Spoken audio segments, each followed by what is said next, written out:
মাঝরাত হজরত শাহজাহান আন্তর্জাতিক বিমানবন্দরে রানওয়েতে কুয়াশা আর নিস্তব্ধতা ভেদ করে এসে থামে একটি দুধের সাদা প্রাইভেট জেট। ভিআইপি গেট দিয়ে বেরিয়ে আসে দুইজন তরুণ। একজনের পরনে বিশ্ব সেরা ব্র্যান্ডেড পোশাক, চোখে মুখে উজ্জ্বলতা আর কৌতুক। তার নাম রাফসান। অন্যজন আমাদের আজকের গল্পের নায়ক আহান, যার পরনে সাধারণ কিন্তু রুচিশীল পোশাক, চোখে কালো সানগ্লাস। তার হাঁটার চলে একটা রাজকীয় ভাব থাকলেও মুখটা অসম্ভব শান্ত। কি দোষ, ওয়েলকাম ব্যাক। অবশেষে ফিরলি তাহলে। এক যুগ পর দেশের বাতাসে শ্বাস নিতে কেমন লাগছে? নাকি আবেগের ডায়লগে আটকে গেছে? ওই দেখ, ওখানে স্পেশাল মশা বাহিনী তোকে বরণ করার জন্য ফুলের তোড়া হাতে নিয়ে দাঁড়িয়ে আছে। রাফসান হাততালি দিয়ে মশা মারার ভঙ্গি করে। আহান কোনো কথাই বলে না। সে ধীর পায়ে এগিয়ে গিয়ে এয়ারপোর্টের বাইরে লনের সবুজ শিশির ভেজা ঘাসের ওপর দাঁড়ায়। রাফসান আবার বলে, কিরে, কথা বলছিস না কেন? একেবারে সাইলেন্ট মোডে চলে গেলি নাকি? নাকি হোম কামিংয়ের আগে একেবারে ভ্যা করে কেঁদে দিবি? কাঁদলে কিন্তু টিস্যু দিতে পারবো না ভাই। আমার কাছে রুমাল আছে, দিবি নাকি একটা? আহান তার সানগ্লাস খোলে। তার চোখ দুটো ছলছল করছে। সে নিচু হয়ে ভেজা ঘাস স্পর্শ করে, তারপর উঠে দাঁড়িয়ে গম্ভীর এক নিঃশ্বাস নেয়, যেন 12 বছরের জমানো কষ্ট আর অপেক্ষা এক নিঃশ্বাসই বের করে দিতে যায়। বাতাসটা পরিচিত, কিন্তু ভেতরের গন্ধটা বদলে গেছে রাফসান। এই বাতাসে আমি আমার শৈশবের অপমান, অবহেলা আর রাতের পর রাত লুকিয়ে কাদার গন্ধ পাই। এই বাতাসে আমি সারার সেই অহংকারী চোখের চাহনি খুঁজে পাই, যে চোখে আমার জন্য শুধু ঘৃণাই ছিল। ও ভাবতো আমি ওর জীবনের সবচেয়ে বড় বোঝা। ওর বন্ধুদের সামনে আমাকে নিয়ে হাসাহাসি করে ও এক ধরনের পৈশাচিক আনন্দ পেত। আরে ছাত্র, কি আবার সেই পুরনো প্যাচাল নিয়ে বলিস? যা হওয়ার তা তো হয়ে গেছে। এখন তো তুই... এখন আমি কি রাফসান? কিছুই না। যতক্ষণ না আমি আমার আসল পরিচয়ে এই মাটিতে মাথা উঁচু করে দাঁড়াতে পারছি, যতক্ষণ না আমি ওই মানুষগুলোর চিন্তা ভাবনাকে হারাতে পারছি, ততক্ষণ আমি কিছুই না।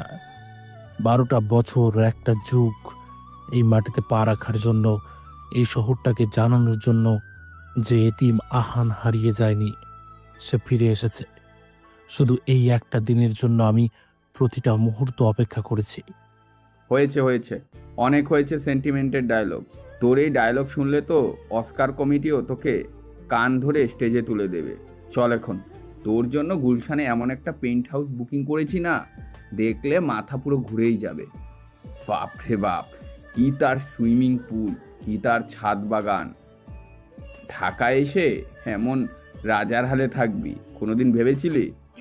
রাজার হাল তো আমার কোনোদিনই পছন্দ ছিল না রাফসান। আমি তো চেয়েছিলাম একটা সাধারণ জীবন, একটা পরিবার যেখানে কেউ আমাকে বোঝা ভাববে না। চুপ, একদম চুপ। আর যদি ওইসব ফকিরি কথাবার্তা বলিস, তাহলে তোকে এখান থেকে আবার প্লেনে তুলে দিয়ে আসবো, বুঝেছিস? তুই এখন কে সেটা ভুলে যাস না। চল, গাড়িতে উঠ। তোর প্রিয় কাচ্চি বিরিয়ানি অর্ডার দেওয়া আছে। ঠান্ডা হয়ে গেলে কিন্তু আমার দোষ নাই, বলে দিলাম। আহান আর আবেগের কঠোরভাবে নিয়ন্ত্রণ করে নেয়। সে শেষবারের মতো ঢাকার রাতেই আকাশের দিকে তাকিয়ে গাড়িতে উঠে বসে। তার চোখ দুটো তখনও অতীতের কথা বলছিল, কিন্তু চোয়ালটা ছিল ভবিষ্যতের লড়াইয়ের জন্য দৃঢ় প্রতিজ্ঞ। আহান বলে, আচ্ছা শোন, আমাকে পেন্ট হাউসে নামিয়ে দেরি না করে সোজা ওখানে যাবি। আমি কিছুক্ষণ পরেই আসবো। তুই আগে পরিস্থিতি দেখ, তারপর আমার এন্ট্রি হবে।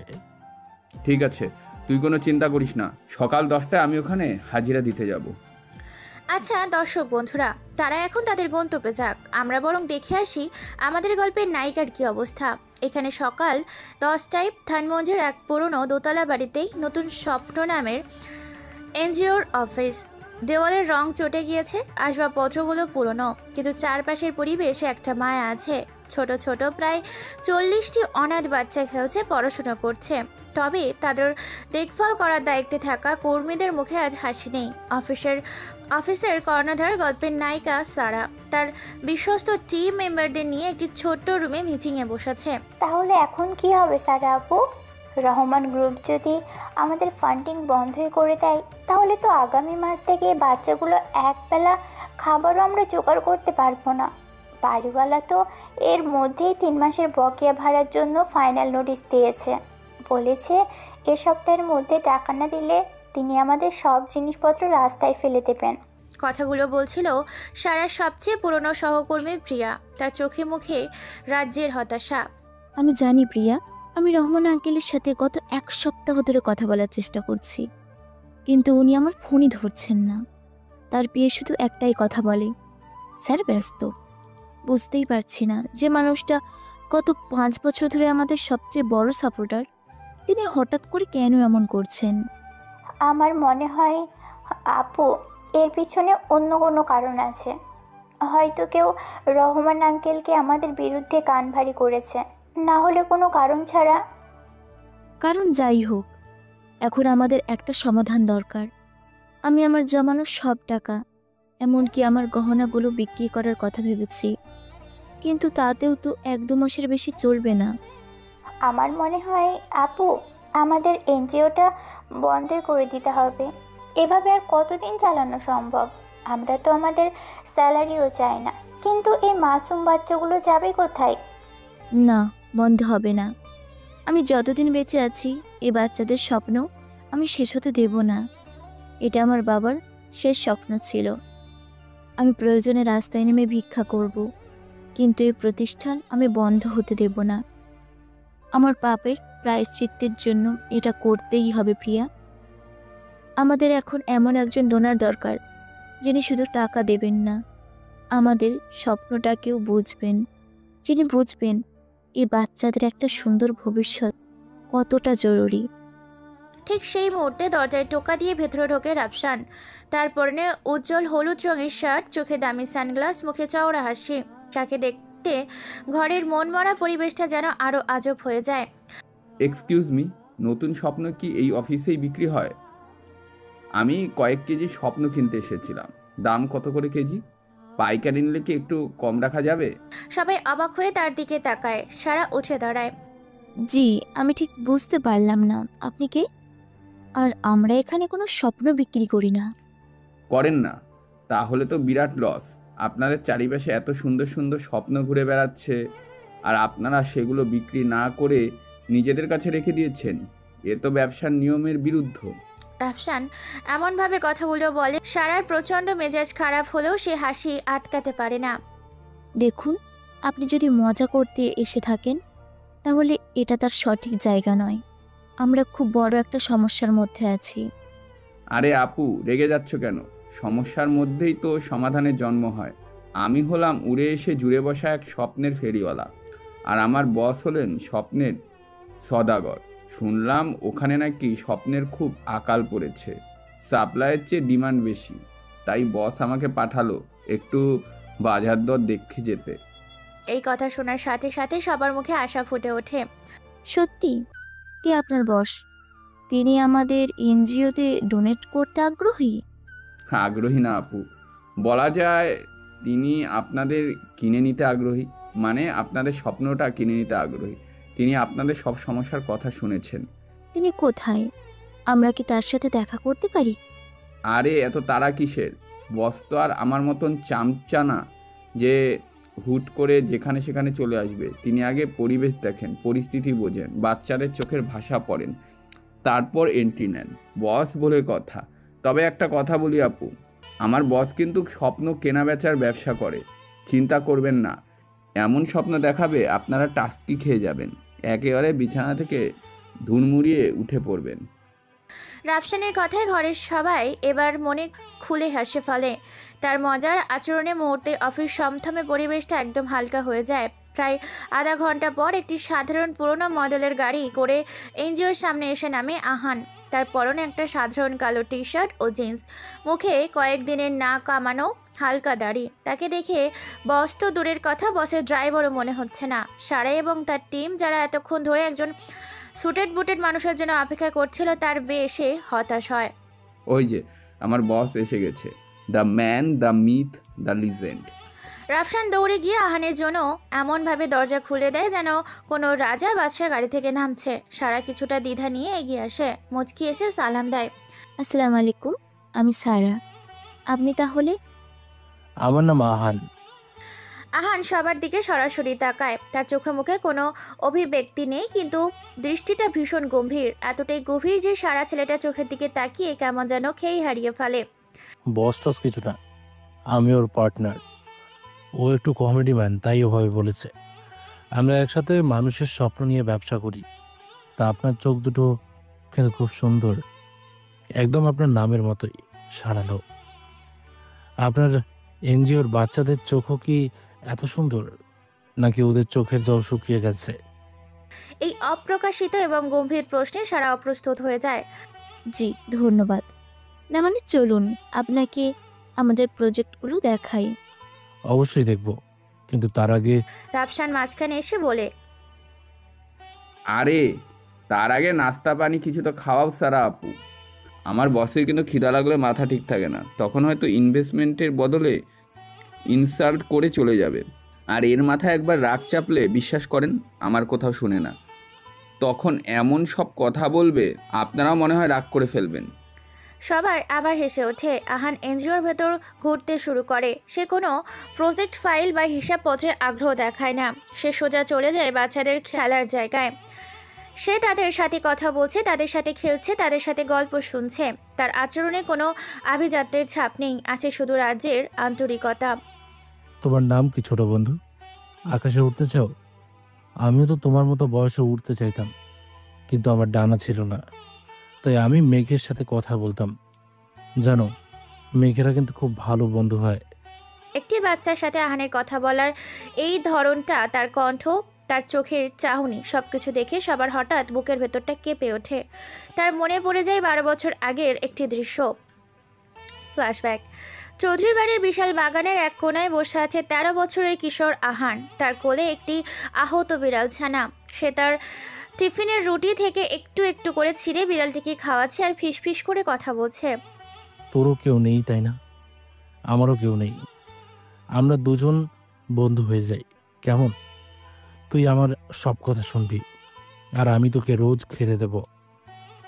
12 বছরের কিশোরী সারা তার বারান্দা থেকে দৃশ্যটা দেখছে। তার বন্ধুরা আহানকে ফকির, ছোট লোক বলে হাসাহাসি করছে।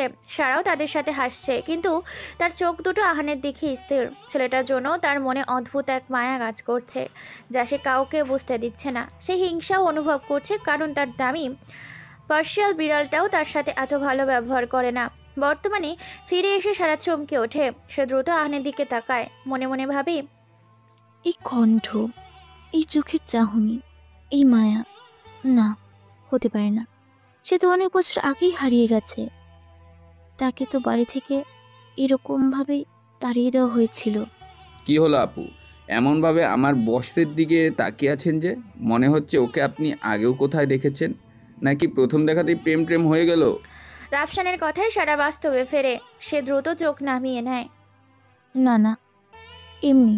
চলুন আপনাদের অফিসটা দেখাই। সারা আহানের এড়িয়ে চলার চেষ্টা করতে থাকে, কিন্তু তার মন জুড়ে তখনও তোলপাড়। এই ছেলেটা কি সত্যিই সে, নাকি পুরোটা আমার মনের ভুল? এই অস্বস্তি তাকে তাড়া করে বেড়ানো শুরু করে। দর্শকদের মনের একটি প্রশ্নের উত্তর দিতে চায়। 12 বছরের একজন মানুষের চেহারা বদলে যাওয়াটা স্বাভাবিক, এটা তেমন কিছুই নয়। তাই হয়তো সারা তাকে চিনতে পারছে না, তো তার আচরণগুলো তাকে চিনতে পারছে। সারার ভাবনার মাঝে আহান বলে, ঠিক আছে, সবই দেখলাম। আমরা কাল আবার আসবো, আর এই বিষয়ে বিস্তারিত কথা বলবো। ধন্যবাদ স্যার, আমরা আপনাদের জন্য অপেক্ষা করব। সবকিছু দেখার পর তারা দুই বন্ধু তাদের পেন্ট হাউসে ফিরে আসে। গুলশানের একটি বিলাসবহুল পেন্ট হাউস, বিশাল ব্যালকনিতে দাঁড়িয়ে আছে আহান, তার হাতে কফির মগ।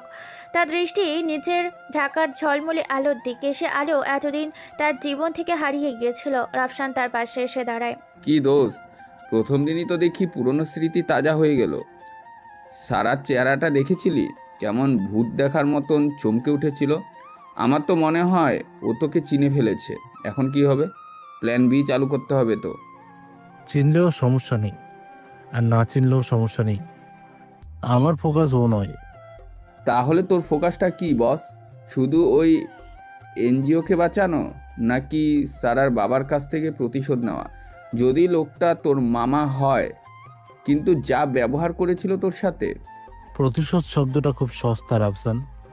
আমি প্রতিশোধ নিতে আসিনি, আমি ন্যায় চাইতে এসেছি, আমার বাবা মায়ের জন্য আর আমার নিজের হারিয়ে যাওয়া শৈশবের জন্য।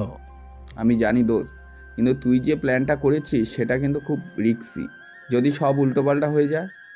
সারার বাবা কিন্তু আগের চেয়ে অনেক বেশি ক্ষমতাধর এবং ধূর্ত। আমার হারানোর কিছু নেই বন্ধু, আমি তো সব হারিয়ে এখানে এসেছি, এখন শুধু পাওয়ার পালা। আর তুই পাশে থাকলে কোনো কিছুই উল্টো পাল্টা হবে না। আহান রাফসানের কাঁধে হাত রাখে। তোর মনে আছে যেদিন আমাকে মামা বাড়ি থেকে বের করে দিয়েছিল? সেদিন রাতে তুই আমার জন্য বাসা থেকে বিরিয়ানি চুরি করে নিয়ে লুকিয়ে স্টেশনে এসেছিলি। মনে থাকবে না কেন? সেদিন তুই সারা রাত আমার কাঁধে মাথা রেখে কেঁদেছিলি আর আমার শার্টটা চোখের জলে ভিজিয়ে ফেলেছিলি। ওই শার্টটা আমি এখন রেখে দিয়েছি। সেদিন আমি দুটো প্রতিজ্ঞা করেছিলাম। এক, আমি একদিন নিজের পরিচয় ফিরব, এমন পরিচয় নিয়ে ফিরব যেন যারা আমাকে তাড়িয়ে দিয়েছে তারা আমার সামনে মাথা নত করতে বাধ্য হয়। আর দুই, তোর এই বন্ধুত্বের ঋণ আমি কোনোদিনও ভুলব না। তুই শুধু আমার বন্ধুই না, তুই আমার একমাত্র পরিবার, আমার ভাই। হয়েছে, আর ইমোশনাল হতে হবে না। রাত জেগে সব সেন্টিমেন্টাল ডায়লগ না মেরে ঘুমাতে চল। কাল সকালে আবার স্বপ্নের সদাগর সেজে এনজিওতে যেতে হবে। কিন্তু একটা কথা বল, তুই কি এখনো সারাকে? রাফসান প্রশ্নটা শেষ করার আগেই আহান তাকে থামিয়ে দেয়। সে জানলার বাইরে তাকিয়ে দীর্ঘশ্বাস ফেলে। কিছু ভালোবাসা কখনো শেষ হয় না রাফসান, ঘৃণার নিচে চাপা পড়ে থাকে, কিন্তু শেষ হয় না। ও ছোটবেলায় আমাকে ঘৃণা করতো, কারণ ও আমাকে হিংসা করত। ও ভাবতো আমি ওর সবটুকু ভালোবাসা কেড়ে নিচ্ছি। আমি শুধু ওকে ওর ভুলটা ভাঙাতে চাই। আমি ওকে দেখাতে চাই টাকা বা ক্ষমতা নয়, একটা মানুষের আসল পরিচয় তার মনুষ্যত্বে। আর যদি না ভাঙে, যদি সে তোকে আবার অপমান করে, তাহলে? তাহলে তাহলে স্বপ্নের সওদাগর তার সবচেয়ে সুন্দর স্বপ্নটাকেই না হয় হারিয়ে ফেলবে। কি আর করা, সব স্বপ্ন তো আর সত্যি হয় না। আহানের কণ্ঠে এক ধরনের হাহাকার ফুটে ওঠে, যা সে শত চেষ্টা করেও লুকাতে পারে না।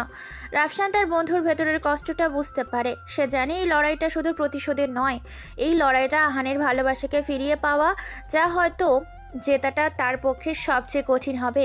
পরের দিন সকাল, নতুন স্বপ্ন এনজিওর ছোট মিটিং রুমে ফর্মাল আলোচনায় আয়োজন করা হয়েছে। সারা এবং তার টিম একটি প্রেজেন্টেশন তৈরি করেছে। তাদের চোখে মুখে আশা আর উত্তেজনা। রুমের এক পাশে বসে আছে আহান আর রাফসান। আহানের মুখে কোনো অভিব্যক্তি নেই, সে শুধু চুপচাপ দেখছে। রাফসান মোবাইল টিপছে আর মুচকি মুচকি হাসছে। তাহলে আমরা শুরু করতে পারি? সারা অনুমতি চাইতে রাফসান ফোন থেকে মুখ তুলে বলে, অবশ্যই, আমরা তো আপনাদের জন্যই বসে আছি। তবে একটা কথা আপু, প্রেজেন্টেশনটা একটু ইন্টারেস্টিং করায়েন। আমার বসের আবার ঘুম খুব পাতলা, বোরিং কিছু হলেই এমন ঘুম দেয় হাড়ি ঘোড়া ডাকলেও উঠে না। আহান রাফসানের দিকে এমনভাবে তাকায় যেন তাকে কাঁচাই চিবিয়ে খাবে। সারা একটা শুকনো হাসি দিয়ে প্রেজেন্টেশন শুরু করে। আমরা নতুন স্বপ্ন এর পক্ষে থেকে আপনাদের স্বাগত জানাচ্ছি। আমাদের মূল লক্ষ্য হলো পথ শিশুদের আশ্রয়, শিক্ষা এবং একটি সুন্দর ভবিষ্যৎ প্রদান করা। বর্তমানে আমাদের এখানে 40টি শিশু আছে। সারা এবং তার টিম তাদের কার্যক্রম সাফল্য এবং বর্তমান আর্থিক সংকট নিয়ে একটি আবেগঘন কিন্তু অগোছালো প্রেজেন্টেশন দেয়। তারা তাদের ভবিষ্যৎ পরিকল্পনা হিসেবে শুধু আরও বেশি ডোনেশনের উপর নির্ভর করার কথাই বলে। প্রেজেন্টেশন শেষ, ঘরের মধ্যে একটা অস্বস্তিকর নীরবতা নেমে আসে।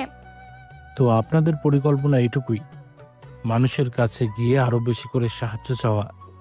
আহান প্রথমবারের মতো মুখ খুলে। তার কণ্ঠস্বর শান্ত, কিন্তু প্রশ্নটা খুবই ধারালো। জি, মানে আমরা তো একটি অলাভজনক প্রতিষ্ঠান। ডোনেশন ছাড়া আমাদের আর কি করার আছে? অনেক কিছু করার আছে ম্যাডাম। আপনারা ভিক্ষুকের মতো মানুষের দয়ার ওপর নির্ভর করে একটা প্রজন্মকে বড় করতে চান, নাকি তাদের আত্মসম্মান বোধ শিখিয়ে নিজের পায়ে দাঁড় করাতে চান? ভিক্ষুক শব্দটা সারার গায়ে কাটার মতো বিধে। তার মুখটা ফ্যাকাশে হয়ে যায়। আপনি আপনি কি বলতে চাইছেন স্যার? আমি বলতে চাইছি আপনাদের চিন্তাভাবনায় গলদ আছে।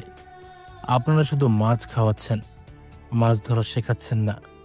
এভাবেই কোনো প্রতিষ্ঠান দীর্ঘমেয়াদী চলতে পারে না। আপনাদের নিজেদের আয়ের উৎস তৈরি করতে হবে।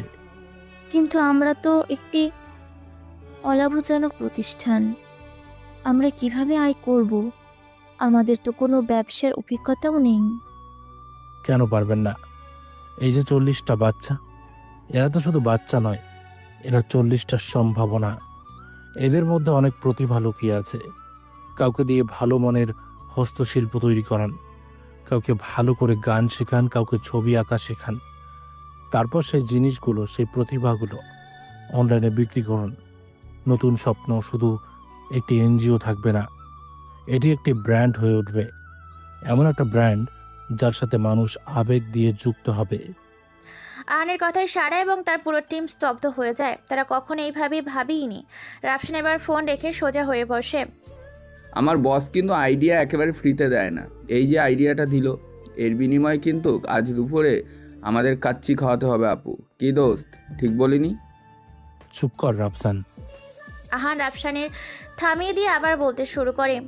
আপনারা শুধু আমাদের তাৎক্ষণিক আর্থিক সংকট দূর করার জন্য আসবেন না, আমরা আপনাদের সাথে দীর্ঘমেয়াদী অংশীদারিত্বে যাব। আগামী 5 বছরের জন্য এই এনজিওর সমস্ত খরচ, প্রতিটি বাচ্চার পড়ার খরচ, খাওয়ার খরচ সব আমরা বহন করব। বিনিময়ে আমরা চাই আপনারা আমাদের দেখানো পথে প্রতিষ্ঠানটিকে আত্মনির্ভর করে তুলবেন। পারবেন? এই অবিশ্বাস্য প্রস্তাবে সারা চোখে জল এসে যায়। আপনি আপনি এত কিছু কিভাবে জানেন? আপনার কি ব্যবসার অভিজ্ঞতা আছে? ব্যবসার না ম্যাডাম, মানুষের অভিজ্ঞতা আছে। মানুষ কি চায় সেটা বুঝতে পারলেই ব্যবসা দাঁড়িয়ে যায়। এখন সিদ্ধান্ত আপনাদের। আপনারা কি আমাদের সাথে এই নতুন স্বপ্নে পা মেলাতে প্রস্তুত? সারা কোনো কথা বলতে পারে না। সে শুধু মাথা নেড়ে সম্মতি জানায়। তার মনে হয় এই সাধারণ চেহারার মানুষটা কোনো সাধারণ মানুষ নয়। তার জ্ঞান, তার দূরদৃষ্টি সব কিছুই অসাধারণ।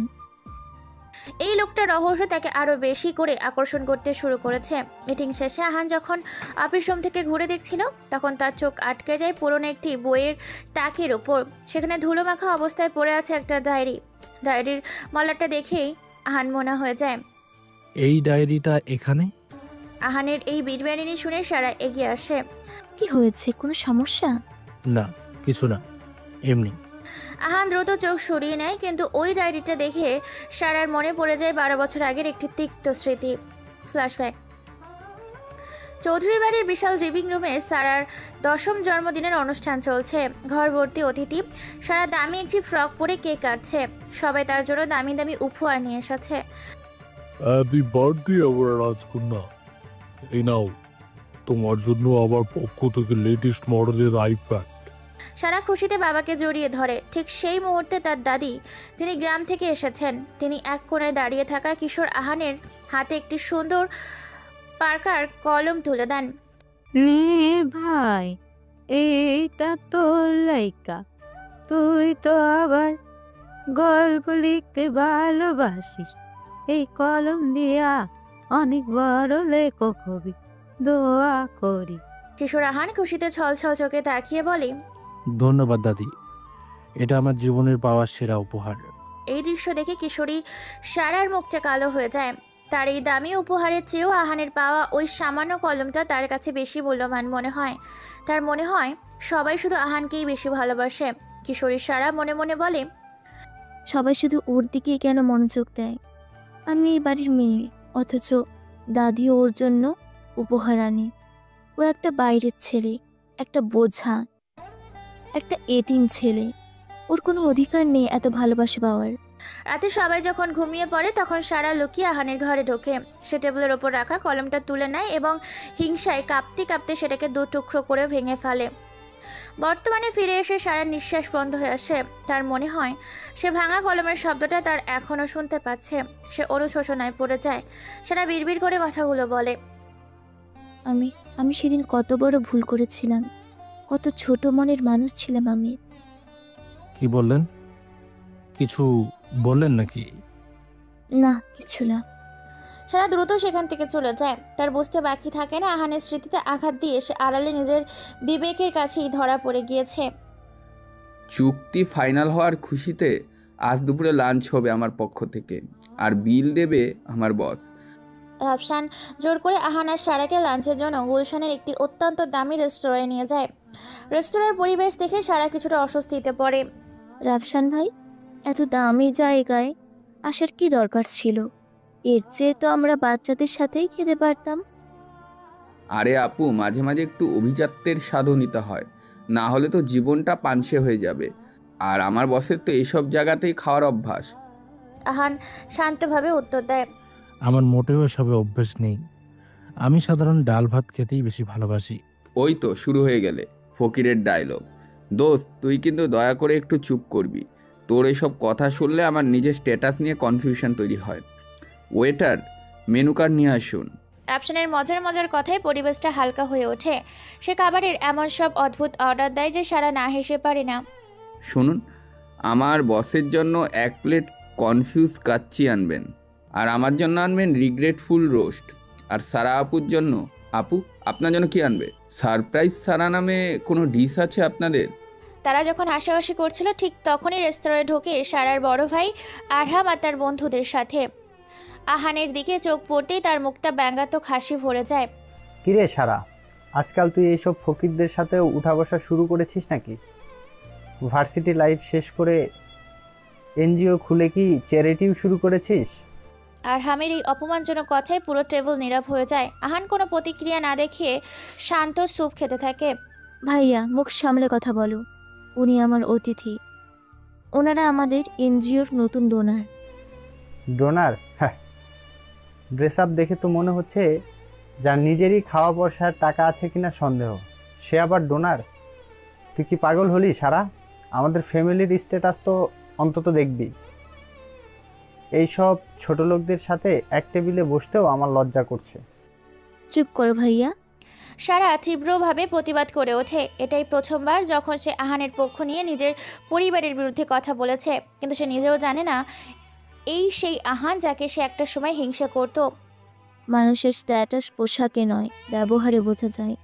আর সেই ব্যবহারে তুমি আজ ফেল করেছো। ওনারা যদি ছোট লোক হন, তাহলে তুমি তার চেয়েও নিচে নেমে গেছো। চলো আহান সাহেব, চলো রাফসান ভাই, আমরা এখানে আর এক মুহূর্ত বসবো না। সারা উঠে দাঁড়ায়। আহান তখনও শান্ত। সে পকেট থেকে ওয়ালেট বের করে টেবিলের ওপর কয়েকটা হাজার টাকার নোট রেখে দেয়।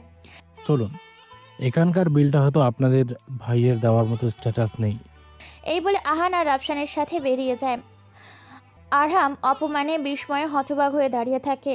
সারা গাড়িতে বসে আহানের দিকে তাকায়, তার চোখে কৃতজ্ঞতা আর শ্রদ্ধা। সেই রাতে ফ্রেন্ড হাউসের বিশাল ব্যালকনিতে একা দাঁড়িয়ে আছে আহান।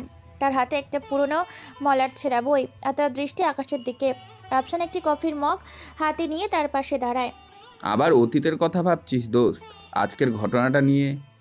না, আরহাম যা বলেছে তাতে আমার কিছু যায় আসে না। আমি ভাবছি অন্য কথা। কি কথা? আজকের তারিখটা মনে আছে তোর? ও, আজ তো আঙ্কেল আন্টি, সরি দোস্ত, আমি একদম ভুলেই গেছিলাম। তুই ভুলে যাবি, এটাই স্বাভাবিক, কিন্তু আমি তো বলতে পারি না। বাবা মা যেদিন একটা গাড়ি দুর্ঘটনায় চলে গেল, সেদিন থেকে এই আকাশটাই আমার একমাত্র সঙ্গী রাফসান। এই আকাশ কখনো আমার সাথে বেইমানি করে না। আহানের কণ্ঠে ধরে আসে। তার চোখের সামনে ভেসে ওঠে সেই ভয়ঙ্কর দিনের স্মৃতি। সেই হাইওয়ে, বৃষ্টির রাত, আমাদের গাড়িকে পেছন থেকে একটা ট্রাক সজোরে ধাক্কা দিয়েছিল। তীব্র থাকায় আমাদের গাড়িতে দুমড়ে মুচড়ে যায়। ভেতরে রক্তাক্ত অবস্থায় পড়েছিল আমার বাবা মা। তখন আমার বয়স ছিল মাত্র 9 বছর। পেছনের সিটে জ্ঞান হারিয়ে ফেলেছিলাম আমি। পরে ডাক্তাররা বলেছিল এটা নাকি একটা সাধারণ দুর্ঘটনা, কিন্তু আমি জানি এটা সাধারণ ছিল না। আমার বাবা একজন সৎ অফিসার ছিলেন। তিনি এমন একজনের বিরুদ্ধে তদন্ত করেছিলেন যিনি... আহান কথা শেষ করে না, সে দীর্ঘশ্বাস ফেলে। তারপর তো মামার বাড়িতে আশ্রয়। ভেবেছিলাম নিজের মানুষ, কিন্তু সেখানে প্রতি মুহূর্তে আমাকে মনে করিয়ে দেওয়া হতো আমি একজন এতিম, একজন বোঝা। বাদ দে দোস্ত, পুরনো কথা ভেবে আর কষ্ট পাস না। এখন তো সব তোর হাতে, তুই যা চাইবি তাই হবে। আমি শুধু ন্যায় চাই রাফসান, আমার বাবা মায়ের জন্য। আর আমি সারাকে এই নরক থেকে বের করে আনতে চাই। ওর ভাই, ওর বাবা, ওরা ওর যোগ্য নয়। তাহলে তুই ওকে সব বলে দিচ্ছিস না কেন? এখনই নয়। আমি চাই ও নিজের সত্যিটা দেখুক, বুঝুক। আমি চাই ও ও নিজের শক্তিটা চিনতে শিখুক। আমি শুধু ওর পথটা তৈরি করে দেব। রাফসান তার বন্ধুর কাঁধে হাত রাখে। সে জানে তার বন্ধুর বুকের ভেতর কতটা ক্ষতবিক্ষত। এই বিলাসবহুল পেইন্ট হাউস, এই অঢেল সম্পদ কিছুই তার ভেতরের একাকিত্বকে দূর করতে পারে না। সে শুধু তার বন্ধুর পথের দিকে তাকিয়ে থাকে, যে এই পথটা ভালোবাসা কিন্তু কণ্ঠকারণীয়। কিছুদিন যাবার পর নতুন স্বপ্ন এনজিওর উঠোনের বাচ্চারা খেলছে। তাদের কলকলিনিতে মুখর চারপাশ। আহান, রাফসান এবং সারা উঠোনের এক কোণে দাঁড়িয়ে বাচ্চাদের জন্য বানানো নতুন দোলনা লাগানো তদারকি করছে। পরিবেশটা বেশ আনন্দমুখর। দেখলি দোস্ত, তোর টাকায় কিনা বাচ্চারা দোলনা চড়ে কতটা খুশি। মনে হচ্ছে ওরা যেন আকাশের চাঁদ হাতে পেয়ে গেছে। ভালোই ব্যবসা করছিস তুই, মানুষের হাসি কেনার ব্যবসা। ব্যবসা আমি করি না রাফসান, আমি শুধু বিনিয়োগ করি। আসল কারিগর তো এনারা, যারা নিজেদের সব কিছু দিয়ে এই হাসিগুলো বাঁচিয়ে রেখেছেন। আহান সারার দিকে তাকিয়ে কথাটা বলে। সারা মৃদু হাসে। ঠিক সেই মুহূর্তে এনজিওর গেট ভেঙে হুড়মুড় করে ঢুকে পড়ে 10-12 জন মাস্ক পরা গুঞ্জা। তাদের হাতে লাঠি সোটা রামদা। এই, কে আছিস সামনে? বাইরে আয়, এই জায়গা আজকে খালি করতে হইব। তাদের সর্দার কালা জাহাঙ্গীর বিকট স্বরে চিৎকার করে ওঠে। ভয়ে বাচ্চারা কান্না শুরু করে দেয়। সারা এবং তার কর্মীরা বাচ্চাদের আড়াল করার চেষ্টা করে। সারা সাহসের সাথে এগিয়ে গিয়ে বলে, আপনারা কারা? আর এভাবে ভেতরে ঢুকলেন কেন? এক্ষুনি বেরিয়ে যান, নইলে আমি পুলিশে ফোন করব। পুলিশ? পুলিশে ফোন দিবি? পুলিশ তো আমাগো পকেটে থাকে। এই জায়গা আমাগো মালিক রাউস চেয়ারম্যান কিনা লইছে। ভালো ভালো 20 মিনিটের মধ্যে সব জিনিসপত্র লইয়া বাইরে যা, নইলে কিন্তু একটাও বাঁচবি না। কালা জাহাঙ্গীর সারার দিকে এগোতে থাকে। রাফসান মাঝখানে এসে দাঁড়ায়। এই যে ভাই, একটু ঠান্ডা হন। কথা বলেই সব সমস্যার সমাধান করা যায়, মারামারি করে কোনো লাভ নাই। তুই আবার কে রে? শার্ট প্যান্ট পরা হিরো, যা সাইডে যা। মাইয়া মানুষের ব্যাপারে নাক গলাইস না। একজন গুন্ডা রাফসানকে ধাক্কা দিয়ে ফেলে দেয়। মারে বলে মাটিতে বসে পড়ে। সারা ভয়ে চিৎকার দিয়ে ওঠে। আহান যে এতক্ষণ ধরে স্থির হয়ে দেখছিল, সে এবার ধীর পায়ে এগিয়ে আসে।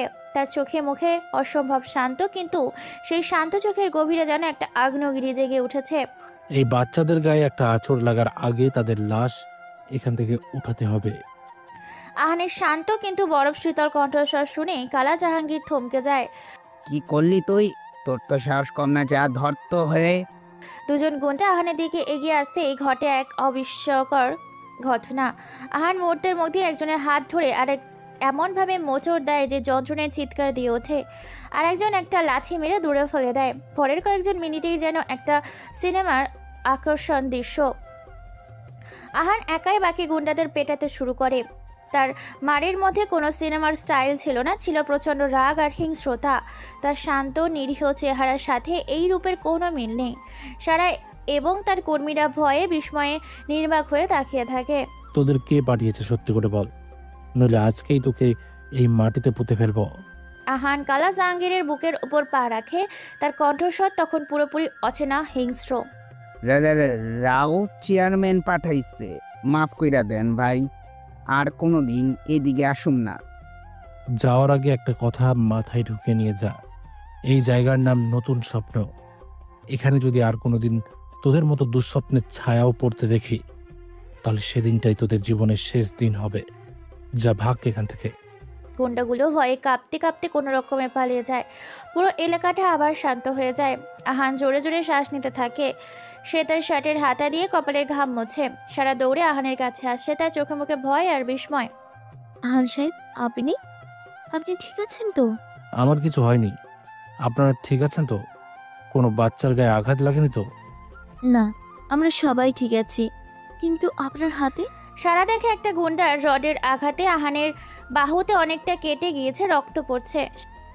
এটা কিছু না, সামান্য কেটে গেছে। সামান্য নয়, অনেক গভীর ক্ষত। এক্ষুনি হাসপাতালে যেতে হবে, ইনফেকশন হয়ে যাবে।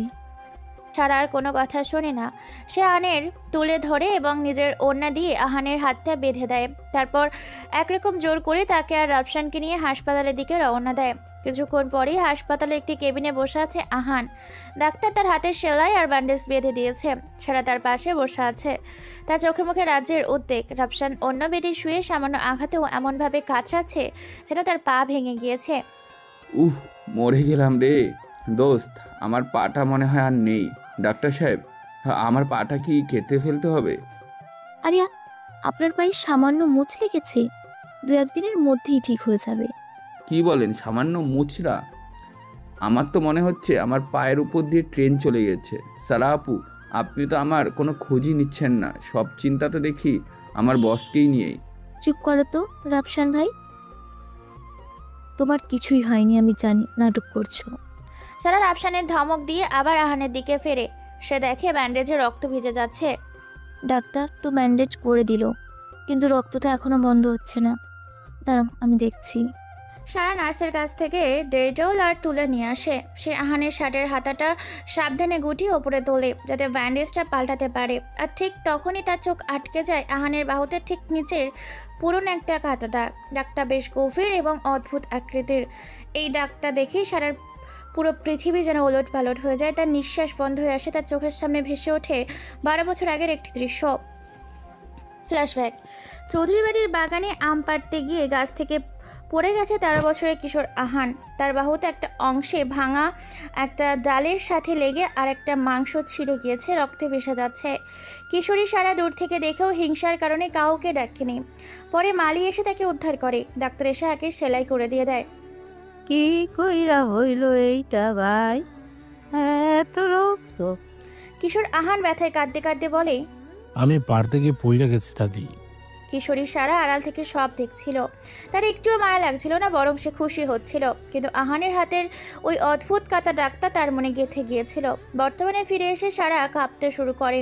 তার হাত থেকে তুলা আর ডেটলের বোতলটা পড়ে যায়। সে ফালফাল করে আহানের মুখের দিকে তাকায়, আবার সেই কাটা দাগের দিকে তাকায়।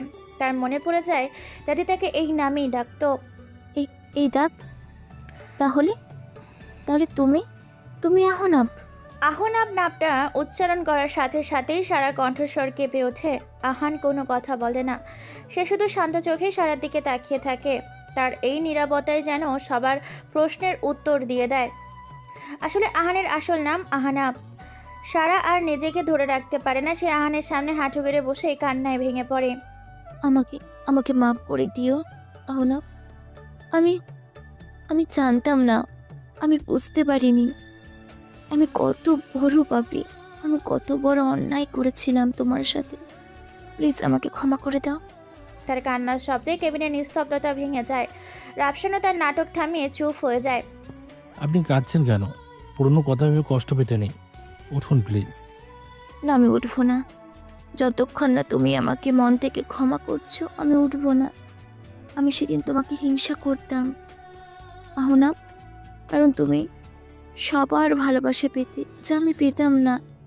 বাবা মা দাদি সবাই তোমাকে ভালোবাসতো। আমার মনে হতো তুমি আমার সবটুকু কেড়ে নিচ্ছ। তাই আমি তোমাকে কষ্ট দিতাম, অপমান করতাম। আমি সেই দিন তোমার কলমটা ভেঙেছিলাম। আমি জানি। জানো কিভাবে? কারণ ভাঙা কলমের নিবটা আপনার হাতের মুঠোয় লেগে কেটে গিয়েছিল। আমি আপনার হাতে রক্তের দাগ দেখেছিলাম। এই কথা শুনে সারা আরো বেশি করে কান্নায় ভেঙে পড়ে। তার মনে হয় সে পৃথিবীর সবচেয়ে নিকৃষ্ট মানুষ। প্লিজ এমন করবেন না। ছোটবেলার ভুল কি আর মানুষের বিচারে হয়? তখন তো আমাদের বোঝার বয়স ছিল না। আপনি বরং নিজেকে সামলান, মানুষ দেখছে। আহান সারাকে তুলে নিজের পাশে বসায়। সারা তখনও ফুপিয়ে ফুপিয়ে কাঁদছে। আহানের প্রতি এতদিন ধরে জমে থাকা সব রহস্য, সব দ্বিধা আজ এক মুহূর্তেই অনুশোচনার অশ্রুতে ধুয়ে যাচ্ছে। সে জেনে গেছে এই সেই আহনাব, তার শৈশবে সেই হারিয়ে যাওয়া খেলার সাথী, তার কৈশোরের সেই অবহেলার পাত্র।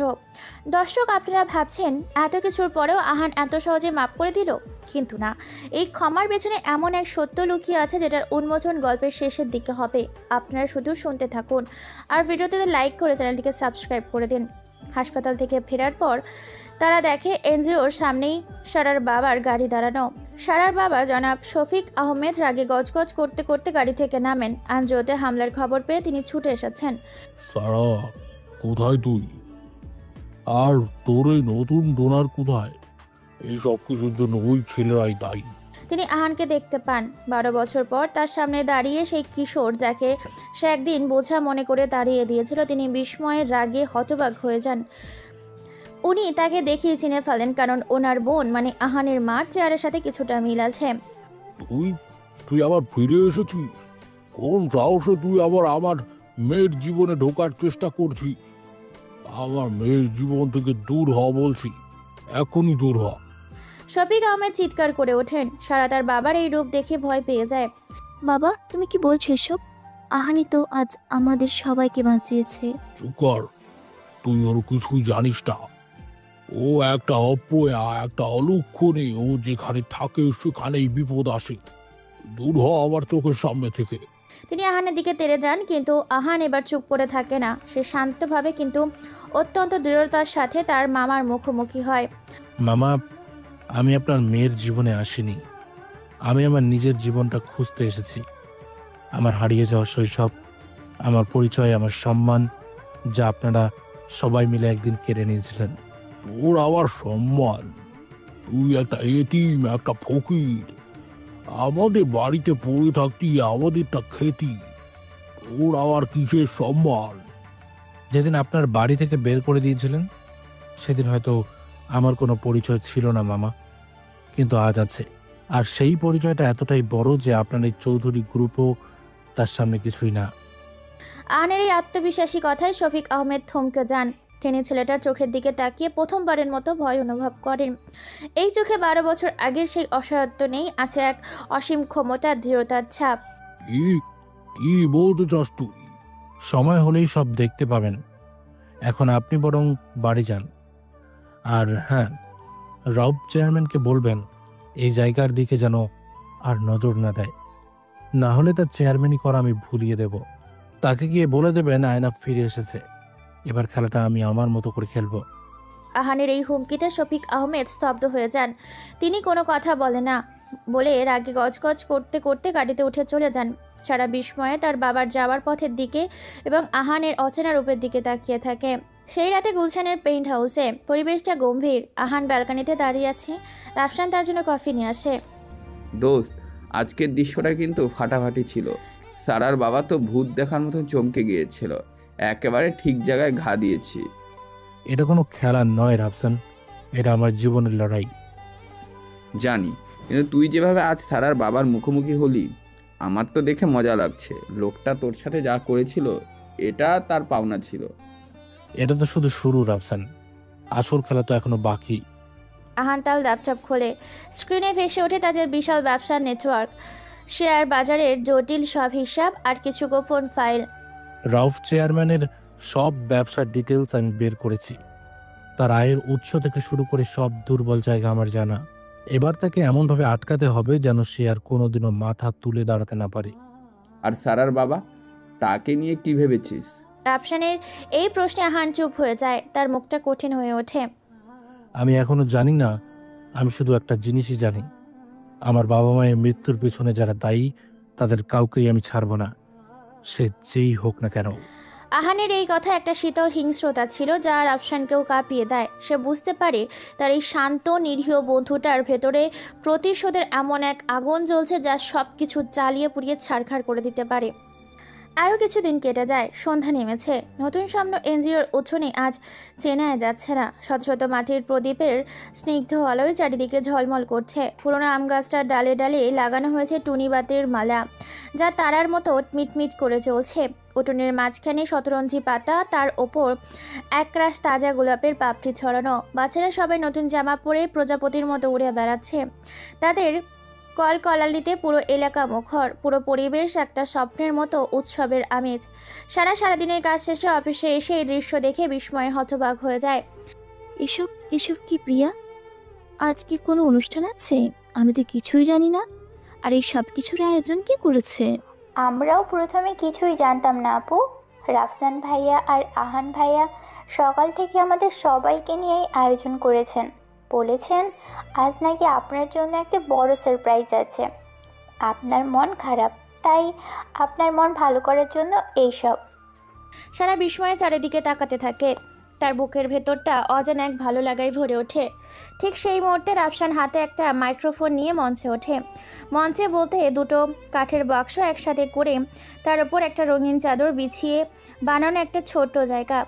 সম্মানিত সুধীবৃন্দ, আমার প্রিয় ভাই বোনেরা এবং আমার কলিজার টুকরো বাচ্চা কাচ্চারা, আজ আমরা এখানে সমবেত হয়েছি এক বিশেষ কারণে।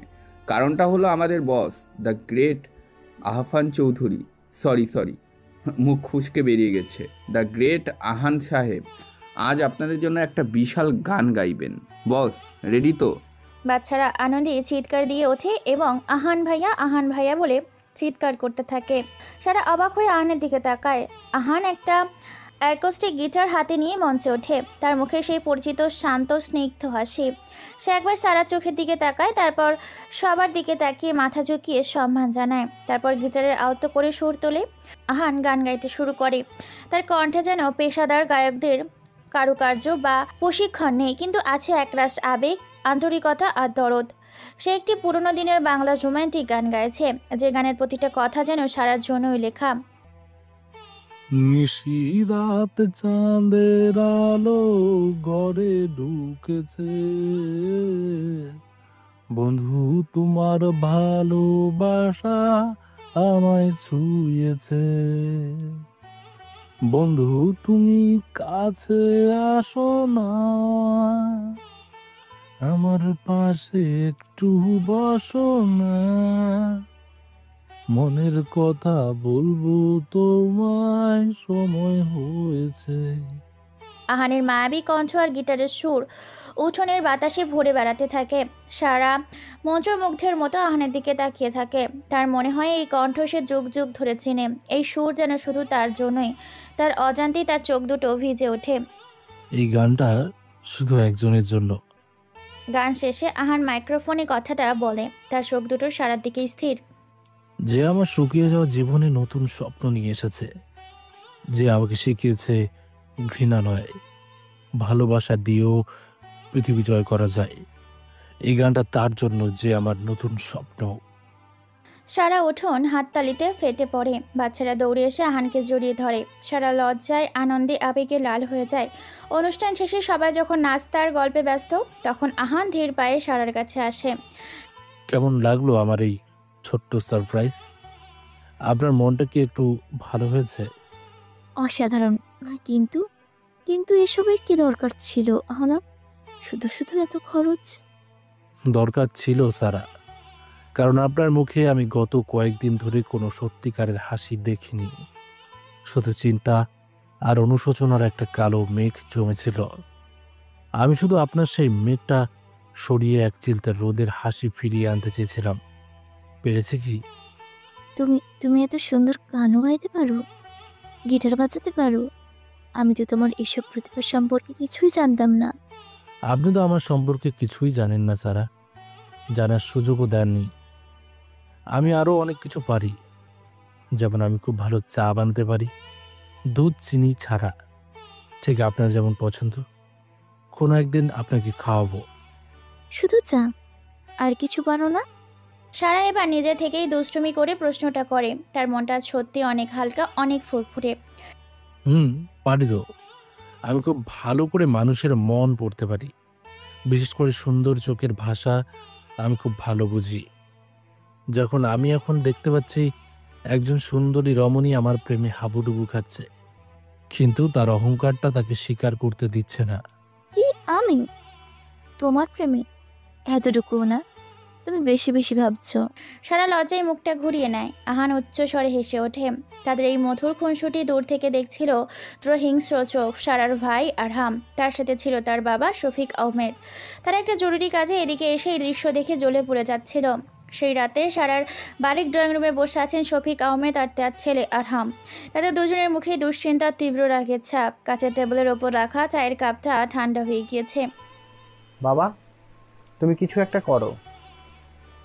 ওই ছেলেটা, ওই আহনাফ, দিন দিন সারার হাতের বাহিরে চলে যাচ্ছে। তুমি নিজের চোখে দেখলে না সারা কিভাবে ওর সাথে হাসাহাসি করছে?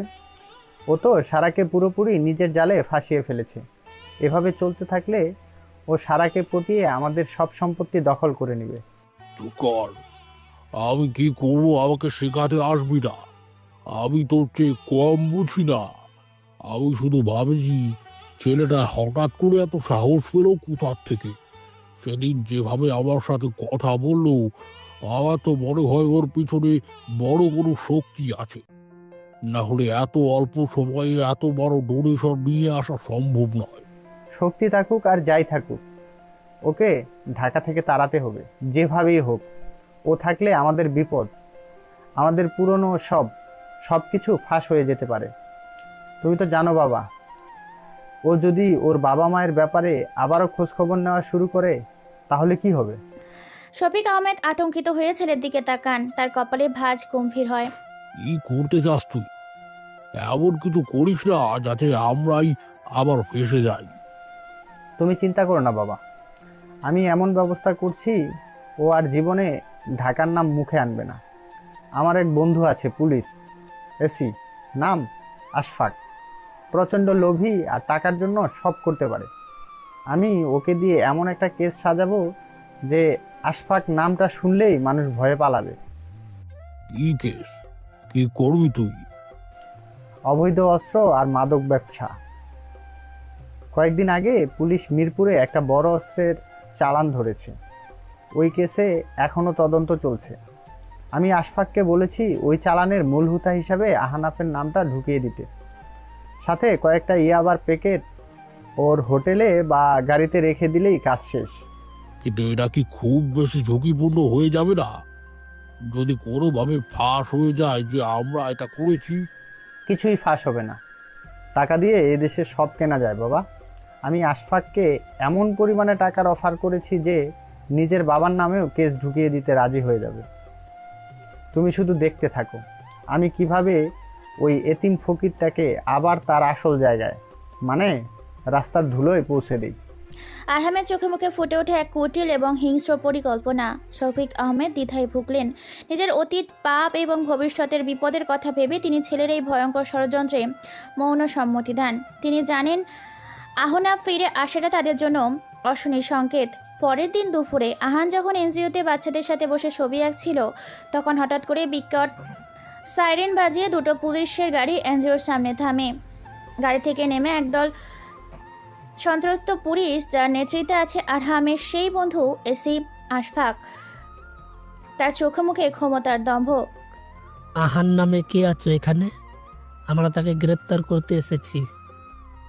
এসি আশফাকের চিৎকারে সবাই ভয় পেয়ে যায়। বাচ্চারা কাঁদতে শুরু করে। সারা এবং তার কর্মীরা দৌড়ে বেরিয়ে আসে। সারা বলে, কি হয়েছে অফিসার?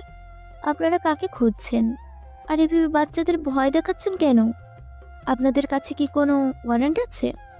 চুপ করুন, পুলিশের কাজে বাধা দেবেন না। আপনার ওই সমাজসেবা পরে দেখবেন। আহানকে বেরিয়ে এসো বলছি। আহান শান্ত পায়ে এগিয়ে আসে। তার মুখে কোনো ভয়ের ছাপ নেই, যা দেখে ওসি আশফাক কিছুটা অবাক হয়। আমি আহান, কিন্তু আমাকে গ্রেপ্তার করার কারণটা কি জানতে পারি অফিসার? কারণ তুমি অবৈধ অস্ত্র আর মাদকের ব্যবসা করো। তুমি দেশের শত্রু। তোমার বিরুদ্ধে আমাদের কাছে পাকা প্রমাণ আছে। এখন কোনো কথা না বলে চুপচাপ আমাদের সাথে চলো। দুজন কনস্টেবল এগিয়ে এসে আহানের হাতে হাত করা পরাতে যায়। সারা কান্নায় ভেঙে পড়ে এবং আহানের সামনে এসে দাঁড়ায়। না, আপনারা ওকে নিয়ে যেতে পারেন না। ও নির্দোষ। এসব ষড়যন্ত্র। আমি জানি এসব কে করেছে। আহান সারার কাঁধে হাত রেখে মৃদু চাপ দেয়। শান্ত হও সারা, চিন্তা করো না। সত্য কখনো চাপা থাকে না। আমাকে ওদের সাথে যেতে দাও। আহান হাত করা পরার জন্য হাতটা বাড়িয়ে দেয়। ঠিক সেই মুহূর্তে ওসি আশফাকের দিকে তাকিয়ে শান্তভাবে বলে, অফিসার, আপনি কি আমাকে শুধু একটা ফোন কল করার অনুমতি দেবেন?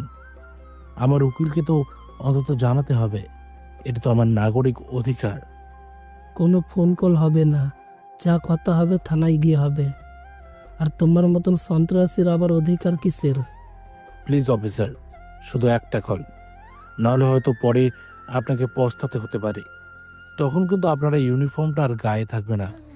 আহানের কণ্ঠে এমন একটা শীতল আত্মবিশ্বাস এবং হুমকি ছিল যে ওসি আশফাক কিছুটা দ্বিধায় পড়ে যায়। সেভাবে হয়তো ছেলেটা কোনো বড় নেতার চামচা হতে পারে। আচ্ছা ঠিক আছে, 1 মিনিট সময় দিলাম, তাড়াতাড়ি করো। আহান তার পকেট থেকে সাধারণ একটা বাটন ফোন বের করে। সে কোনো নাম্বার ডায়াল করে না, শুধু একটি বাটন দীর্ঘক্ষণ প্রেস করে। ফোনটা কানে দিয়ে সে শুধু দুটো শব্দই বলে, হ্যালো, আঙ্কেল, ফোনটা রেখে দিয়ে আহান আবার শান্তভাবে দাঁড়ায়। 1 মিনিট, 2 মিনিট, 5 মিনিট কেটে যায়। ওসি আশফাকের ধৈর্যচ্যুত ঘটে। কি হলো? কার সাথে কথা বললে? তোমার আঙ্কেল কি রাষ্ট্রমন্ত্রী নাকি? চলো এবার থানায়। আশফাক যখন কনস্টেবলকে ইশারা করতে যাবে ঠিক সেই মুহূর্তে তার নিজের ফোনে একটা কল আসে। স্ক্রিনে আইজি স্যার লেখাটা দেখে আশফাকের বুকের ভেতর থক করে ওঠে, তার মুখটা ফাঁকাশ হয়ে যায়। ওসি আশফাক ভয়ে কাঁপতে কাঁপতে বলে, হ্যালো স্যার, সালাম আলাইকুম স্যার।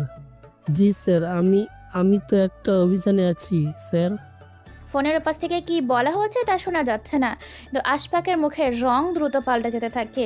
সে একবার ভয়ে ভয়ে আহানের দিকে তাকায়, আবার ফোনে কথা বলে। জি স্যার, সরি স্যার, আমার খুব বড় একটা ভুল হয়ে গেছে স্যার। আমি এক্ষুনি, জি স্যার, অবশ্যই স্যার, আর কোনোদিন এমন হবে না স্যার। ফোনটা রেখে ওসি আশফাক এমনভাবে ঘামতে শুরু করে যেন সে এক্ষুনি স্ট্রোক করবে। সে দৌড়ে এসে আহানের সামনে দাঁড়িয়ে একটা স্যালুট করে। স্যার, আমাদের খুব বড় একটা ভুল হয়ে গেছে, প্লিজ আমাদের মাফ করে দিন। আমরা ভুল তথ্যের উপর ভিত্তি করে এখানে এসেছি।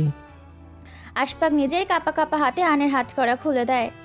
ভুলটা আপনাদের নয় অফিসার, ভুলটা তাদের যারা আইনকে নিজের চাকর মনে করে আর যারা ক্ষমতার লোভে একজন নির্দোষ মানুষকে ফাঁসাতে চায়। আহান আরহামের দিকে তাকিয়ে কথাটা বলে। সে আঞ্জুয়ার গেটের বাইরে দাঁড়িয়ে দূর থেকে সবটা দেখে ভয়ে জমে গিয়েছে। আপনারা এখন আসতে পারেন। আর হ্যাঁ, যার কথাই এখানে এসেছিলেন তাকে বলবেন খেলাটা মাত্র শুরু হলো, আর এই খেলার নিয়ম কানুন আমি ঠিক করব। পুলিশ অফিসাররা লজ্জিত মুখে মাথা নিচু করে দ্রুত তাদের গাড়িতে উঠে চলে যায়। সারা, আরহাম এবং উপস্থিত সবাই বিস্ময়ে হতবাক হয়ে দাঁড়িয়ে থাকে। সারা বুঝতে পারে এই আহনাব শুধু একজন প্রতিভাবান বা ভালো মানুষই নন, সে অসম্ভব ক্ষমতাধরও। তার রহস্যের জাল যেন আরও ঘনীভূত হয়ে উঠেছে। সেই রাতে পেন্ট হাউসের ছাদে ইউনিফিনিটি ফুলের পাশে বসে আহান আর রাফসান। পুরো ঢাকা শহর তাদের পায়ের নিচে হাজারো জোনাকির মতো জ্বলছে। পরিবেশটা শান্ত, কিন্তু দুজনের মনের মধ্যেই ঝড়। রাফসান বলে, দোস্ত, আজকের ঘটনাটার পর আমার তো ভয় করছে। আমি সিরিয়াসলি ভয় পাচ্ছি। তুই যে কি জিনিস আমি তো মাঝে মাঝে নিজেই ভুলে যাই। সরাসরি আইজি সাহেবকে ফোন, ভাবা যায় উনি তোকে স্যার ডাকছিলেন না তো? উনি আমার বাবার খুব কাছের বন্ধু ছিলেন। বিপদে পড়লে বাবাকে কথা দিয়েছিলেন আমার খেয়াল রাখবেন। তাই? আর উনি তো তোকে এমনভাবে সমীহ করছিলেন যেন তুই ওনারও বস। কাহিনী কি খুলে বলবি আমার কাছ থেকে? আর কি কি লুকাচ্ছিস? সব কিছুর একটা সময় আছে রাফসান, এখন সব বাদ দে। বাদ দে মানে? তুই যে প্ল্যানটা করেছিস সেটা কিন্তু খুব বেশি ঝুঁকিপূর্ণ হয়ে যাচ্ছে। সারার বাবা আর ভাই তো এখন পাগল কুকুরের মতন হয়ে গেছে। ওরা এরপর আরও বড় কোনো চাল চালাবে, আরও ভয়ঙ্কর কিছু করবে। করুক, আমিও তো সেটাই চাই। ওরা যত ভুল করবে আমার জন্য ততটাই ভালো। মানে তুই চাস ওরা তোর ক্ষতি করুক? তুই কি পাগল হয়ে গেছিস? হ্যাঁ, কারণ ওরা যত ভুল করবে আমার আসল শত্রুর কাছে পৌঁছানো তত সহজ হবে। ওরা যত বেশি নড়াচড়া করবে তত বেশি প্রমাণ রেখে যাবে। আহানের এই কথাটা রাফসান চমকে ওঠে। আসল শত্রু? তার মানে তুই বলতে চাস সারার বাবা আর ভাই তোর আসল টার্গেট নয়? না। আহান উঠে দাঁড়িয়ে রেলিং ধরে যায়। তার চোখ দুটো দূরের অন্ধকারের দিকেই যেন কিছু খুঁজছে। ওরা তো শুধু দাবার গুটি, ওদেরকে অন্য কেউ পেছন থেকে চালাচ্ছে। এমন একজন যে আমার আর তোর, আমাদের দুজনেরই সবচেয়ে বড় শত্রু। আমাদের দুজনের শত্রু মানে কি?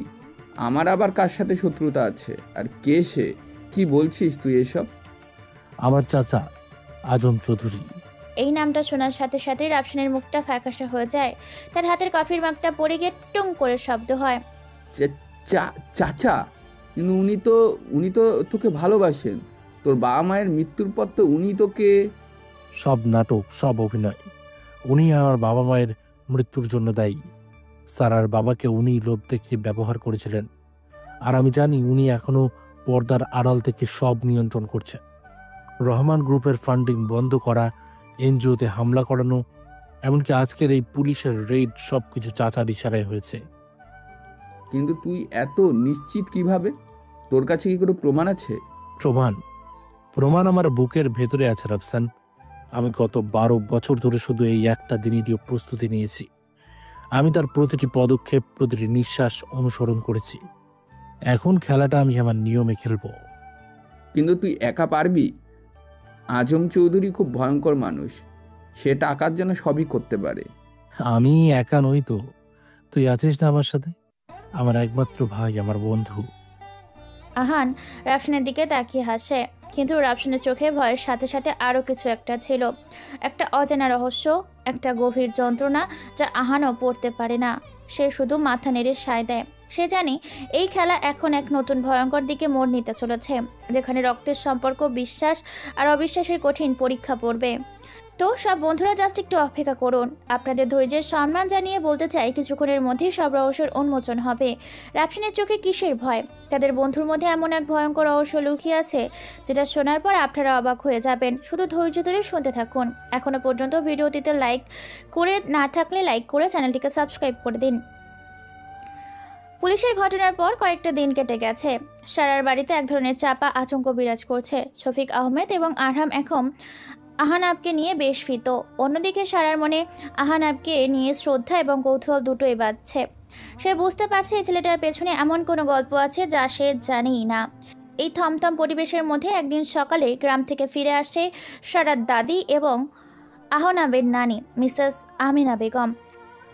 সারা, ও সারা, কই গেলি দিদি ভাই?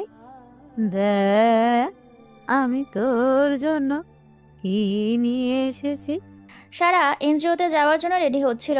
আমিনা বেগমের কণ্ঠস্বর শুনে সারা দৌড়ে ড্রয়িং রুমে আসে। তার দাদি একজন মমতাময় এবং ধার্মিক মহিলা, যার কথাই সবসময় একটা প্রশান্তি খুঁজে পাওয়া যায়। দাদি, তুমি কেমন আছো? আর এত কিছু আনার কি দরকার ছিল গ্রামে থেকে কষ্ট করে এত? আরে আমার নাতনির জন্য আনবো না তো কার জন্য আনবো? এই নে তোর পছন্দের নারকেলের নাড়ু, আর ওইটা হলো খেজুরের গুড়ের পায়েস, পরে খাস। শফিক আহমদও তার মায়ের আগমনে খুশি হন, কিন্তু তার মুখে কিছুটা চিন্তিত। তিনি ভয় পাচ্ছেন পাশে তার মা আহনাবের ব্যাপারে কিছু বলে ফেলেন। ঠিক সেই মুহূর্তে সারাকে রিসিভ করার জন্য আহনাব আসে। তাকে দেখে আমিনা বেগম প্রথমে অবাক হন, তারপর তার চোখ দুটো ছলছল করে ওঠে। তিনি হুইল চেয়ার ছেড়ে উঠে দাঁড়ানোর চেষ্টা করেন। তুই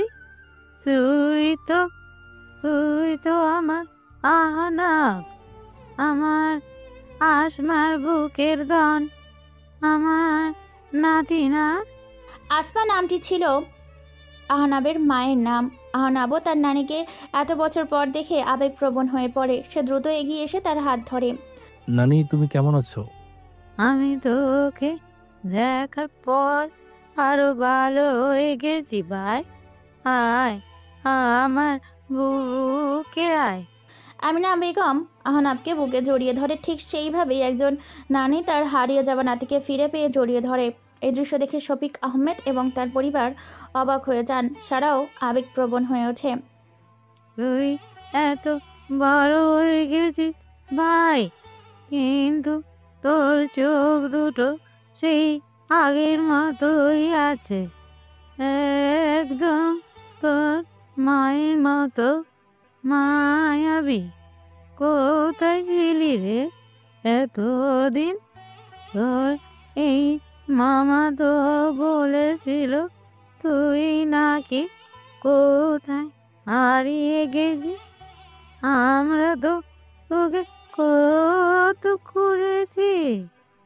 আমি ভালোই ছিলাম নানি, আল্লাহর রহমতে। তোর মামা মামি তোর খেয়াল রাখেনি? আমি তো বারবার করে বলেছিলাম ছেলেটা এতিম, ওকে দেখিস। নানি, পুরনো কথা বাদ দাও। আহনাব প্রসঙ্গটা এড়িয়ে যায় এবং শফিক আহমেদের দিকে একটা তীক্ষ্ণ দৃষ্টিতে তাকায়। আমিনা বেগমের আগমন বাড়ির থমথমে পরিবেশটা যেন নাড়িয়ে দেয়। বিকেলে তিনি যখন বাগানে বসে পান খাচ্ছিলেন, তখন সারা তার পাশে গিয়ে বসে। নানি, তোমার সাথে আমার কিছু কথা ছিল। বল দিদি ভাই, তোর মুখটা এমন শুকনো কেন? আচ্ছা রানী, আমার মামাতো ভাই আহনাফের বাবা মা, মানে আমার ফুপা ফুফু, তারা কি সত্যি গাড়ি দুর্ঘটনায় মারা গিয়েছিল? এই প্রশ্নে আমিনা বেগম একটা দীর্ঘশ্বাস ফেলেন। দুর্ঘটনা তো সবাই দেখে রে দিদি ভাই, কিন্তু দুর্ঘটনার পেছনের কারণটা তো আর সবাই দেখে না।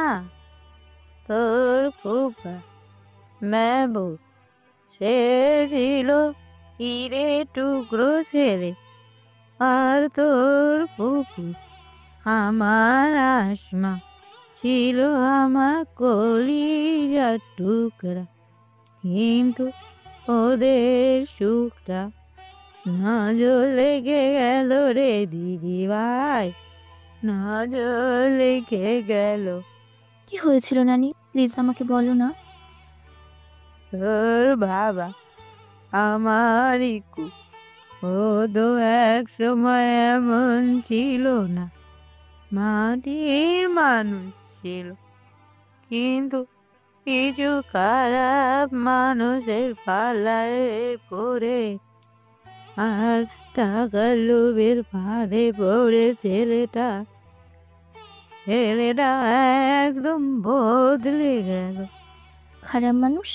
কি নানি, তুমি কার কথা বলছো?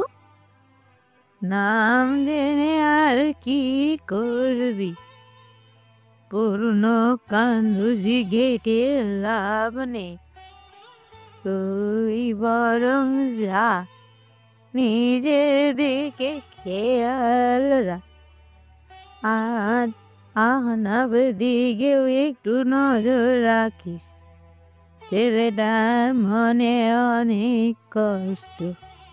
নানি আর কিছু বলতে চান না, কিন্তু তার এই অশান্ত কথাগুলো সারার মনে সন্দেহের এক নতুন বীজ বপন করে দেয়।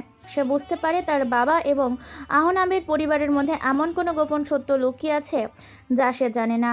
নানির কথাগুলো সারার মাথায় ঘুরতে থাকে। খারাপ মানুষ, দুর্ঘটনার পেছনের কারণ, এই শব্দগুলো তাকে অস্থির করে তোলে। তার মনে হয় বাবার অতীত সম্পর্কে তার জানা উচিত। সে তার বাবার পুরনো স্টাডি রুমে যায়। সেই ঘরটা গত 10 বছরে খোলাই হয়নি। ঘরটা ধুলোয় ঢাকা, পুরনো বই, ফাইলের স্তূপ। সারা অনেক খোঁজাখুঁজির পর তার বাবার পুরনো একটি কাঠের সিন্দুক খুঁজে পায়। সিন্দুকটা তালাবদ্ধ। অনেক চেষ্টার পর সে একটু পুরনো চাবি তালাটা খোলে। ভেতরে অনেক পুরনো কাগজপত্রের সাথে একটি চামড়ার মলাটে বাঁধানো ডায়েরি খুঁজে পায়। বাবার ডায়েরি? সারা কাঁপা কাঁপা হাতে ডায়েরিটা খুলে। এটা তার বাবার হাতেরই লেখা নয়। লেখাগুলো খুব সুন্দর এবং গোছালো। সে পাতা উল্টাতে থাকে। ডায়েরির বেশিরভাগ পাতায় ব্যবসার হিসাব, কিছু কবিতা আর কিছু ব্যক্তিগত কথা লেখা। হঠাৎ করে ডায়েরির শেষের দিকে কয়েকটা পাতায় তার চোখ আটকে যায়। সেখানে কিছু জমির দলিলের ফটোকপি, কিছু ব্যাংক ট্রান্সফারের রসিদ এবং কিছু অদ্ভুত সাংকেতিক হিসাব লেখা। এসব কিসের হিসেব? প্রজেক্ট সুন্দরবন, ব্লুবার্ড, ট্রান্সপোর্ট, এইসব তো আমাদের কোম্পানির প্রজেক্ট নয়। আর এই সইগুলো, এগুলো তো বাবার সই নয়। তাহলে কার সই? আর বাবা কেনই বা অন্যের ব্যবসার কাগজপত্র নিজের ব্যক্তিগত ডায়েরিতে লুকিয়ে রাখবে? সারা কিছুই বুঝতে পারে না। তার মাথা কাজ করা বন্ধ করে দেয়। সে জানে এই মুহূর্তে তাকে একজনই সাহায্য করতে পারে, সে হলো আহনাব। সে দ্বিধা নিয়ে ডায়েরিটা হাতে করে আহনাবের হোটেলের দিকে রওনা দেয়। হোটেলের শুটে আহান যখন রাফসানের সাথে কথা বলছিল তখন সারা সেখানে পৌঁছায়। আহনাব, আমি আমি তোমাকে কিছু দেখাতে এসেছি। জানি না এটা গুরুত্বপূর্ণ কিনা, কিন্তু সারা আহনাবের হাতে ডায়েরিটা দেয়। আহান ডায়েরিটা হাতে নিয়েই চমকে ওঠে। এই ডায়েরিটা সে চেনে, এটা তার বাবার ডায়েরি। এটা এটা তুমি কোথায় পেলে? বাবার পুরনো সিন্ধুকে। কিন্তু এটা কি তোমার? আহান কোনো উত্তর না দিয়ে দ্রুত ডায়েরির পাতা উল্টাতে থাকে। সে সরাসরি শ্বেতের পাতায় চলে যায়। সেই সাংকেতিক হিসাব দেখে সবগুলো দেখার সাথে সাথেই তার মুখটা ফ্যাকাশ হয়ে যায়। তার হাত কাঁপতে শুরু করে। আহনাব, কি হয়েছে? তুমি এমন করছো কেন? রাফসান এগিয়ে আসে। শাহানের মুখের দিকে তাকিয়ে বুঝতে পারে সাংঘাতিক কিছু একটা ঘটেছে। আহান কাঁপতে কাঁপতে সোফায় বসে পড়ে। তার চোখ দুটো ডায়েরির পাতার উপর স্থির। তার মনে হচ্ছে সে যেন 12 বছরের আগে সেই ভয়ঙ্কর রাতের সামনে দাঁড়িয়ে আছে। কি হয়েছে দোস্ত? কি লেখা আছে ওই ডায়েরিতে, বলবি তো? আহান রাফসানের দিকে তাকায়, তার চোখে জল। সব শেষ হয়ে গেল রবসান। আমি যা এতদিন শুধু সন্দেহ করতাম তা আজ সত্যি প্রমাণ হয়ে গেল। কি সত্যি? খুলে বলো আহনাব, প্লিজ। আমাদের আর টেনশনে রেখো না। এই ডায়েরিটা আমার বাবার। আহান বলতে শুরু করে। আমার বাবা মেহবুব চৌধুরী একজন সৎ সরকারি কর্মকর্তা ছিলেন। তিনি সুন্দরবনের কাছে একটা পাওয়ার প্ল্যান্ট প্রজেক্টের দুর্নীতির তদন্ত করছিলেন। সেই প্রজেক্টের কাজ পেয়েছিল ব্লু বার্ড ট্রান্সপোর্ট নামে একটা কোম্পানি। ব্লু বার্ড ট্রান্সপোর্ট নামটা শুনে সারার বুকের ভেতর ধক করে ওঠে। বাবা সেই কোম্পানির দুর্নীতির সমস্ত প্রমাণ জোগাড় করে ফেলেছিলেন। এই ডায়েরিতে সেই সব প্রমাণও আছে। এই সইগুলো, এই হিসাবগুলো সবই ভুয়া কোম্পানির নামে টাকা পাচারের প্রমাণ। আর এই ব্লু বার্ড ট্রান্সপোর্ট কোম্পানির মালিক কে ছিল জানো? আহান সারা চোখের দিকে সরাসরি তাকায়। আমার চাচা আজম চৌধুরী। সারা স্তব্ধ হয়ে যায়। আর আর চাচার বিজনেস পার্টনার ছিলেন তোমার বাবা, মানে আমার মামা শফিক আহমেদ। এই কথা শোনার পর সারার পায়ের তলার মাটি যেন সরে যায়। তার মনে হয় সে এখনই অজ্ঞান হয়ে যাবে। না না, এটা হতে পারে না। আমার বাবা এমন কাজ করতে পারে না। তিনি হয়তো করতে চাননি সারা, তাকে হয়তো লোভ দেখানো হয়েছিল অথবা ব্ল্যাকমেইল করা হয়েছিল। কিন্তু সত্যিটা হলো এই ডায়েরিটা আমার বাবা তোমার বাবার কাছে রেখেছিলেন সবচেয়ে নিরাপদ ভেবে। তিনি ভেবেছিলেন তার শ্যালকের চেয়ে নিরাপদ জায়গা আর হয় না। কিন্তু তিনি জানতেন না এই শ্যালকই তার সাথে বিশ্বাসঘাতকতা করবে। বিশ্বাসঘাতকতা? হ্যাঁ, এই ডায়েরির শেষ পাতায় দেখো। আহান একটি পাতা খুলে দেখায়, সেখানে লেখা। শফিক, আমি জানি আমার জীবনের ঝুঁকির মধ্যে। যদি আমার কিছু হয়ে যায় তাহলে এই ডায়েরিটা তুই পুলিশের হাতে তুলে দিস। আমার ছেলেটাকে দেখিস ভাই। আমার বাবা মায়ের মৃত্যু কোনো সাধারণ দুর্ঘটনা ছিল না সারা, ওটা ছিল একটা পরিকল্পিত হত্যাকাণ্ড। আমার চাচা তোমার বাবাকে সাথে নিয়ে আমার বাবা মাকে এই পৃথিবী থেকে সরিয়ে দিয়েছে শুধু তাদের দুর্নীতির প্রমাণগুলো লোপাট করার জন্য। এই ভয়ঙ্কর সত্যটা শোনার পর সারা আর দাঁড়িয়ে থাকতে পারে না। সে মাটিতে বসে পড়ে। তার পুরো পৃথিবী, তার বাবার প্রতি তার সব সম্মান, বিশ্বাস এক মুহূর্তে ভেঙে চুরমার হয়ে যায়।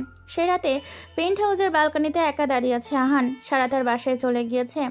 আনের চোখ দুটো লাল ফোলা। তার বুকের ভেতর প্রতিশোধের আগুন আর ভালোবাসার যন্ত্রণা একসাথে দাউ দাউ করে জ্বলছে। সে সারার কথাই ভাবছে। যে মেয়েটা সে মন দিয়ে ভালোবেসেছে, সেই মেয়েটার বাবাই তার বাবা মায়ের মৃত্যুর কারণ। রাফসান তার পাশে এসে দাঁড়ায়। নিজেকে আর কষ্ট দিস না দোস্ত, যা হওয়ার তা তো হয়েই গেছে। এখন আমাদের ভাবতে হবে, আর এখন কি করব? আমি কি করব রাফসান, আমি কি করব? একদিকে আমার বাবা মায়ের হত্যাকারীদের শাস্তি দেওয়ার প্রতিজ্ঞা, আর অন্যদিকে সারা। আমি কিভাবে ওর মুখোমুখি হব? কিভাবে বলবো যে আমি তোমার বাবাকে জেলে পাঠাতে চাই? আহান কান্নায় ভেঙে পড়ে। এই প্রথমবার রাফসান তার বন্ধুকে এতটা অসহায়, এতটা দুর্বল হতে দেখছে। সারা তো কোনো দোষ করেনি আহানাফ, ও তো কিছুই জানতো না। জানি, আর সেটাই তো আমার সবচেয়ে বড় কষ্ট। ও যখন সত্যিটা জানবে তখন তো ও ভেঙে পড়বে। ও কি আমাকে তখন গ্রহণ করতে পারবে নাকি ঘৃণা করবে? ঠিক সেই মুহূর্তে আহানের ফোনে একটা ফোন আসে। সারা ফোন করেছে। আহান দ্বিধা নিয়ে ফোনটা ধরে। আহনাব, কি হয়েছে? তুমি কাঁদছো কেন? প্লিজ আমাকে বলো, আমি কি তোমার কাছে আসতে পারি? সারার কণ্ঠে রাজ্যের আকুতি, রাজ্যের উদ্বেগ। তার এই ভালোবাসা আহানের ভেতরটাকে আরো বেশি করে নাড়িয়ে দেয়। কিছু কিছু সত্য মানুষকে বলার মতো শক্তি দেয় না যারা, শুধু ভেতরটা জ্বালিয়ে পুড়িয়ে দেয়। তুমি বরং বিশ্রাম নাও, আমি ঠিক আছি। আহান ফোনটা কেটে দেয়। সে জানে সে এখন এক কঠিন পরীক্ষার মুখোমুখি। একদিকে তার বাবা মায়ের প্রতি তার দায়িত্ব, অন্যদিকে সারার প্রতি তার ভালোবাসা। তাকে যে কোনো একটা পথ বেছে নিতে হবে, কিন্তু কোন পথটা সঠিক তা জানে না। তার মনে হচ্ছে সে এক গভীর চোরাবালিতে আটকে গেছে, যেখান থেকে বের হবার কোনো পথ নেই। ঢাকার সবচেয়ে বিলাসবহুল 5 তারকা হোটেল দ্য রয়্যাল প্যালেস এর গ্র্যান্ড বলরুম। চারিদিকে ক্রিস্টালের ঝাড়বাতির ঝলমলে আলো, যা প্রতিফলিত হচ্ছে আমন্ত্রিত অতিথিদের দামি গহনা আর পোশাকের ওপর। দেশের সমস্ত শীর্ষস্থানীয় ব্যবসায়ী, রাজনীতিবিদ, বিভিন্ন দেশের রাষ্ট্রদূত এবং প্রথম সারির মিডিয়ার প্রতিনিধিদের উপস্থিতিতে হল কানায় কানায় পূর্ণ। উপলক্ষ এশিয়ার অন্যতম রহস্যময় শিল্প প্রতিষ্ঠান চৌধুরী গ্রুপ এবং বাংলাদেশের ঐতিহ্যবাহী চৌধুরী গ্রুপ এর মধ্যে একটি ঐতিহাসিক চুক্তি স্বাক্ষর অনুষ্ঠান। মঞ্চটা খুব সুন্দর করে রাজকীয় থিমে সাজানো হয়েছে। বাতাসে ভাসছে অর্কিড আর হালকা জেসমিনের ঘ্রাণ। অনুষ্ঠানের মধ্যমণি হয়ে মঞ্চের একটি বিশেষ আসনে বসে আছে আহান। তার পরনে একটি সাধারণ কিন্তু অত্যন্ত মার্জিত কালো সুর, যা তার ব্যক্তিত্বের আরও আকর্ষণীয় করে তুলেছে। তাকে সবাই এখনও একজন সাধারণ সমাজসেবক এবং সবার নতুন স্বপ্ন এনজিওর নতুন কিন্তু রহস্যময় ডোনার হিসেবেই জানে। তার পাশে বসে আছে সারা। একটি সুন্দর নীল শাড়িতে তাকে অপূর্ব লাগছে, কিন্তু তার মুখে রাজ্যের দুশ্চিন্তা আর কৌতূহল। সে জানে না আজ রাতে কী হতে চলেছে। দর্শকের প্রথম সারিতে বসে আছেন সারার দাদি আমিনা বেগম, আর এক কোনায় রাফসান, যে বরাবর নার্ভাস হয়ে কপাল থেকে ঘাম মুছছে। সারা প্রায় নিঃশব্দে ফিসফিস করে আহানকে জিজ্ঞেস করে, আহনা, সব কিছু ঠিক আছে তো? তোমাকে খুব চিন্তিত লাগছে। আর এত বড়, এত জমকালো একটা অনুষ্ঠানেরই বা কী দরকার ছিল? আমার কেমন যেন ভয় করছে। মনে হচ্ছে কোনো ঝড় ওঠার আগের নীরবতা এটা। ভয় পেও না সারা, ঝড় উঠবে, তবে সেই ঝড়ে শুধু অন্যায়কারীরাই উড়ে যাবে। তুমি শুধু আমার ওপর বিশ্বাস রাখো, আমি তোমার কোনো ক্ষতি হতে দেব না। আহান সারার হাতটা নিজের হাতের মধ্যে আলতো করে ধরে। আজ রাতে কিছু পুরনো হিসাব শেষ করার সময় হয়ে গেছে, কিছু মুখোশ খোলার সময় হয়ে গেছে, তারপর সব ঠিক হয়ে যাবে। এদিকে শফিক আহমেদের বাড়িতে শফিক আহমেদ এবং আরহাম টিভির সামনে বসে লাইভ অনুষ্ঠান দেখছে। তাদের দুজনের মনে তীব্র ভয় এবং আতঙ্ক। তারা জানে না আহনাব আজ তাদের কোন ভুলের কথা সবার সামনে নিয়ে আসে। অনুষ্ঠানের সঞ্চালক দেশের একজন বিখ্যাত মিডিয়া ব্যক্তিত্ব আহানকে মঞ্চে কিছু বলার জন্য অত্যন্ত সম্মানের সাথে আমন্ত্রণ জানায়। আহান ধীর পায়ে মাইক্রোফোনের সামনে এসে দাঁড়ায়। তার হাঁটার মধ্যে আজ কোনো জড়তা নেই, আছে এক রাজার আত্মবিশ্বাস। পুরো হল নিস্তব্ধ হয়ে যায়। সবার চোখে একটাই প্রশ্ন, এই সাধারণ চেহারার রহস্যময় যুবকটিকে, যার জন্য এত বড় আয়োজন। শুভ সন্ধ্যা উপস্থিত সুধীরবৃন্দ। আহানের শান্ত, গম্ভীর এবং স্পষ্ট কণ্ঠস্বর পুরো হলে প্রতিধ্বনিত হয়। আমি জানি আপনারা সবাই হয়তো ভাবছেন আমি কে, আমার পরিচয় কি, কেনই বা এই চৌধুরী গ্রুপের মতো একটা আন্তর্জাতিক প্রতিষ্ঠান আমার মতো একজন সাধারণ মানুষের এনজিওর সাথে পার্টনারশিপে যাচ্ছে। আপনাদের এই কৌতূহল আমি দেখতে পাচ্ছি। আহান এক মুহূর্ত থামে। তার দৃষ্টি হলের প্রতিটা কোণায় ঘুরে আসে, যেন সে কাউকে খুঁজছে। তারপর সে আবার বলতে শুরু করে, আমার একটা পরিচয় আপনারা জানেন, আহান, কিন্তু আজ আমি আমার আসল পরিচয়ে আপনাদের সামনে দাঁড়াতে এসেছি। যে পরিচয়টা এই শহর, এই মাটি থেকে জোর করে মুছে দেওয়া হয়েছিল। আমার নাম আহনাব চৌধুরী। এই নামটা শোনার সাথে সাথেই পুরো হল একটা গুঞ্জন শুরু হয়। চৌধুরী। চৌধুরী নামটা সবার কাছেই পরিচিত, কিন্তু আহনাব চৌধুরী নামটা অচেনা। মিডিয়ার ক্যামেরাগুলো আরও বেশি সক্রিয় হয়ে ওঠে।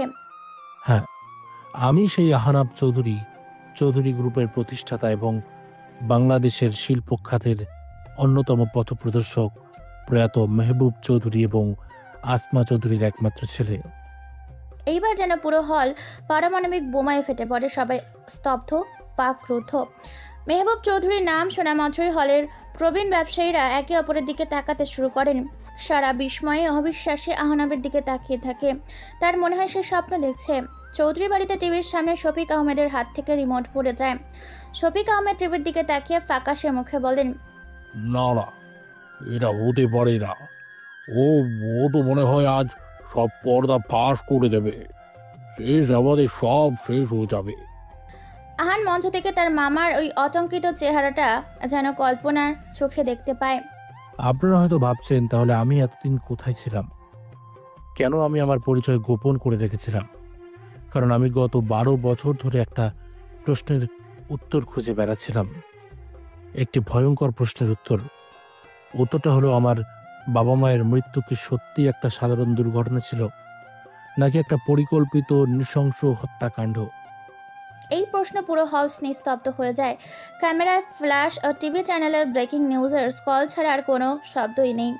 আহান তার একজন সহকারীর দিকে ইশারা করে। মঞ্চের বিশাল প্রজেক্ট স্ক্রিনটি জ্বলে ওঠে। সেখানে কিছু পুরনো ছবি, কিছু জমির দলিল, ব্যাংকের স্টেটমেন্ট এবং একটি পুরনো ডায়েরির পাতা ভেসে ওঠে। আমার বাবা মেহবুব চৌধুরী একজন সৎ এবং নির্ভীক সরকারি কর্মকর্তা ছিলেন। তিনি তার দায়িত্বের অংশ হিসেবে সুন্দরবনের কাছে একটি পাওয়ার প্ল্যান্ট প্রজেক্টের দুর্নীতির তদন্ত করছিলেন।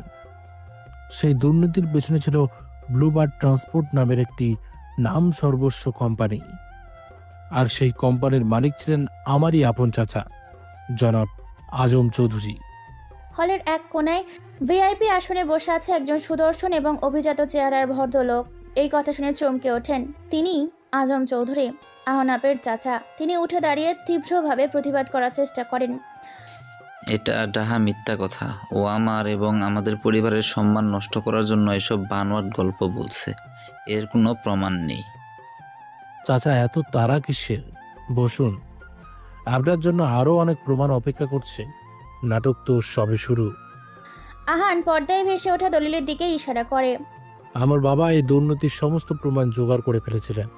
তিনি জানতে পারেন যে এই প্রজেক্টের মাধ্যমে হাজার কোটি টাকা বিদেশে পাচার করা হচ্ছে। তিনি এই ডায়েরিটা, যেখানে সব প্রমাণ লেখা ছিল, তার সবচেয়ে বিশ্বাসী মানুষ, তার একমাত্র শালুক আমার মামা জনাব শফিক আহমদের কাছে আমানতে রেখেছিলেন। তিনি ভেবেছিলেন বন্ধুর চেয়েও বড় আত্মীয়তার এই সম্পর্ক তাকে রক্ষা করবে। পর্দায় ভেসে ওঠে শফিক আহমেদের ছবি। শফিক আহমেদ টিভির সামনে বসে কাঁপতে শুরু করেন। কিন্তু আমার বাবা জানতেন না, তার সেই বিশ্বাসী শ্যালকই আমার চাচার সাথে হাত মিলিয়েছিল টাকার লোভে, শুধু চৌধুরী গ্রুপের অংশীদারিত্বের লোভে। আমার বাবা মাকে একটি পরিকল্পিত গাড়ি দুর্ঘটনার মাধ্যমে এই পৃথিবী থেকে সরিয়ে দেওয়া হয়েছিল, শুধু তাদের দুর্নীতির প্রমাণগুলো লোপাট করার জন্য। আহান তার বাবার লেখা ডায়েরির শেষ পাতাটি, যা সে সারার কাছ থেকে পেয়েছিল, সেটি পড়ে শোনায়। পুরো হল জুড়ে তখন তীব্র উত্তেজনা।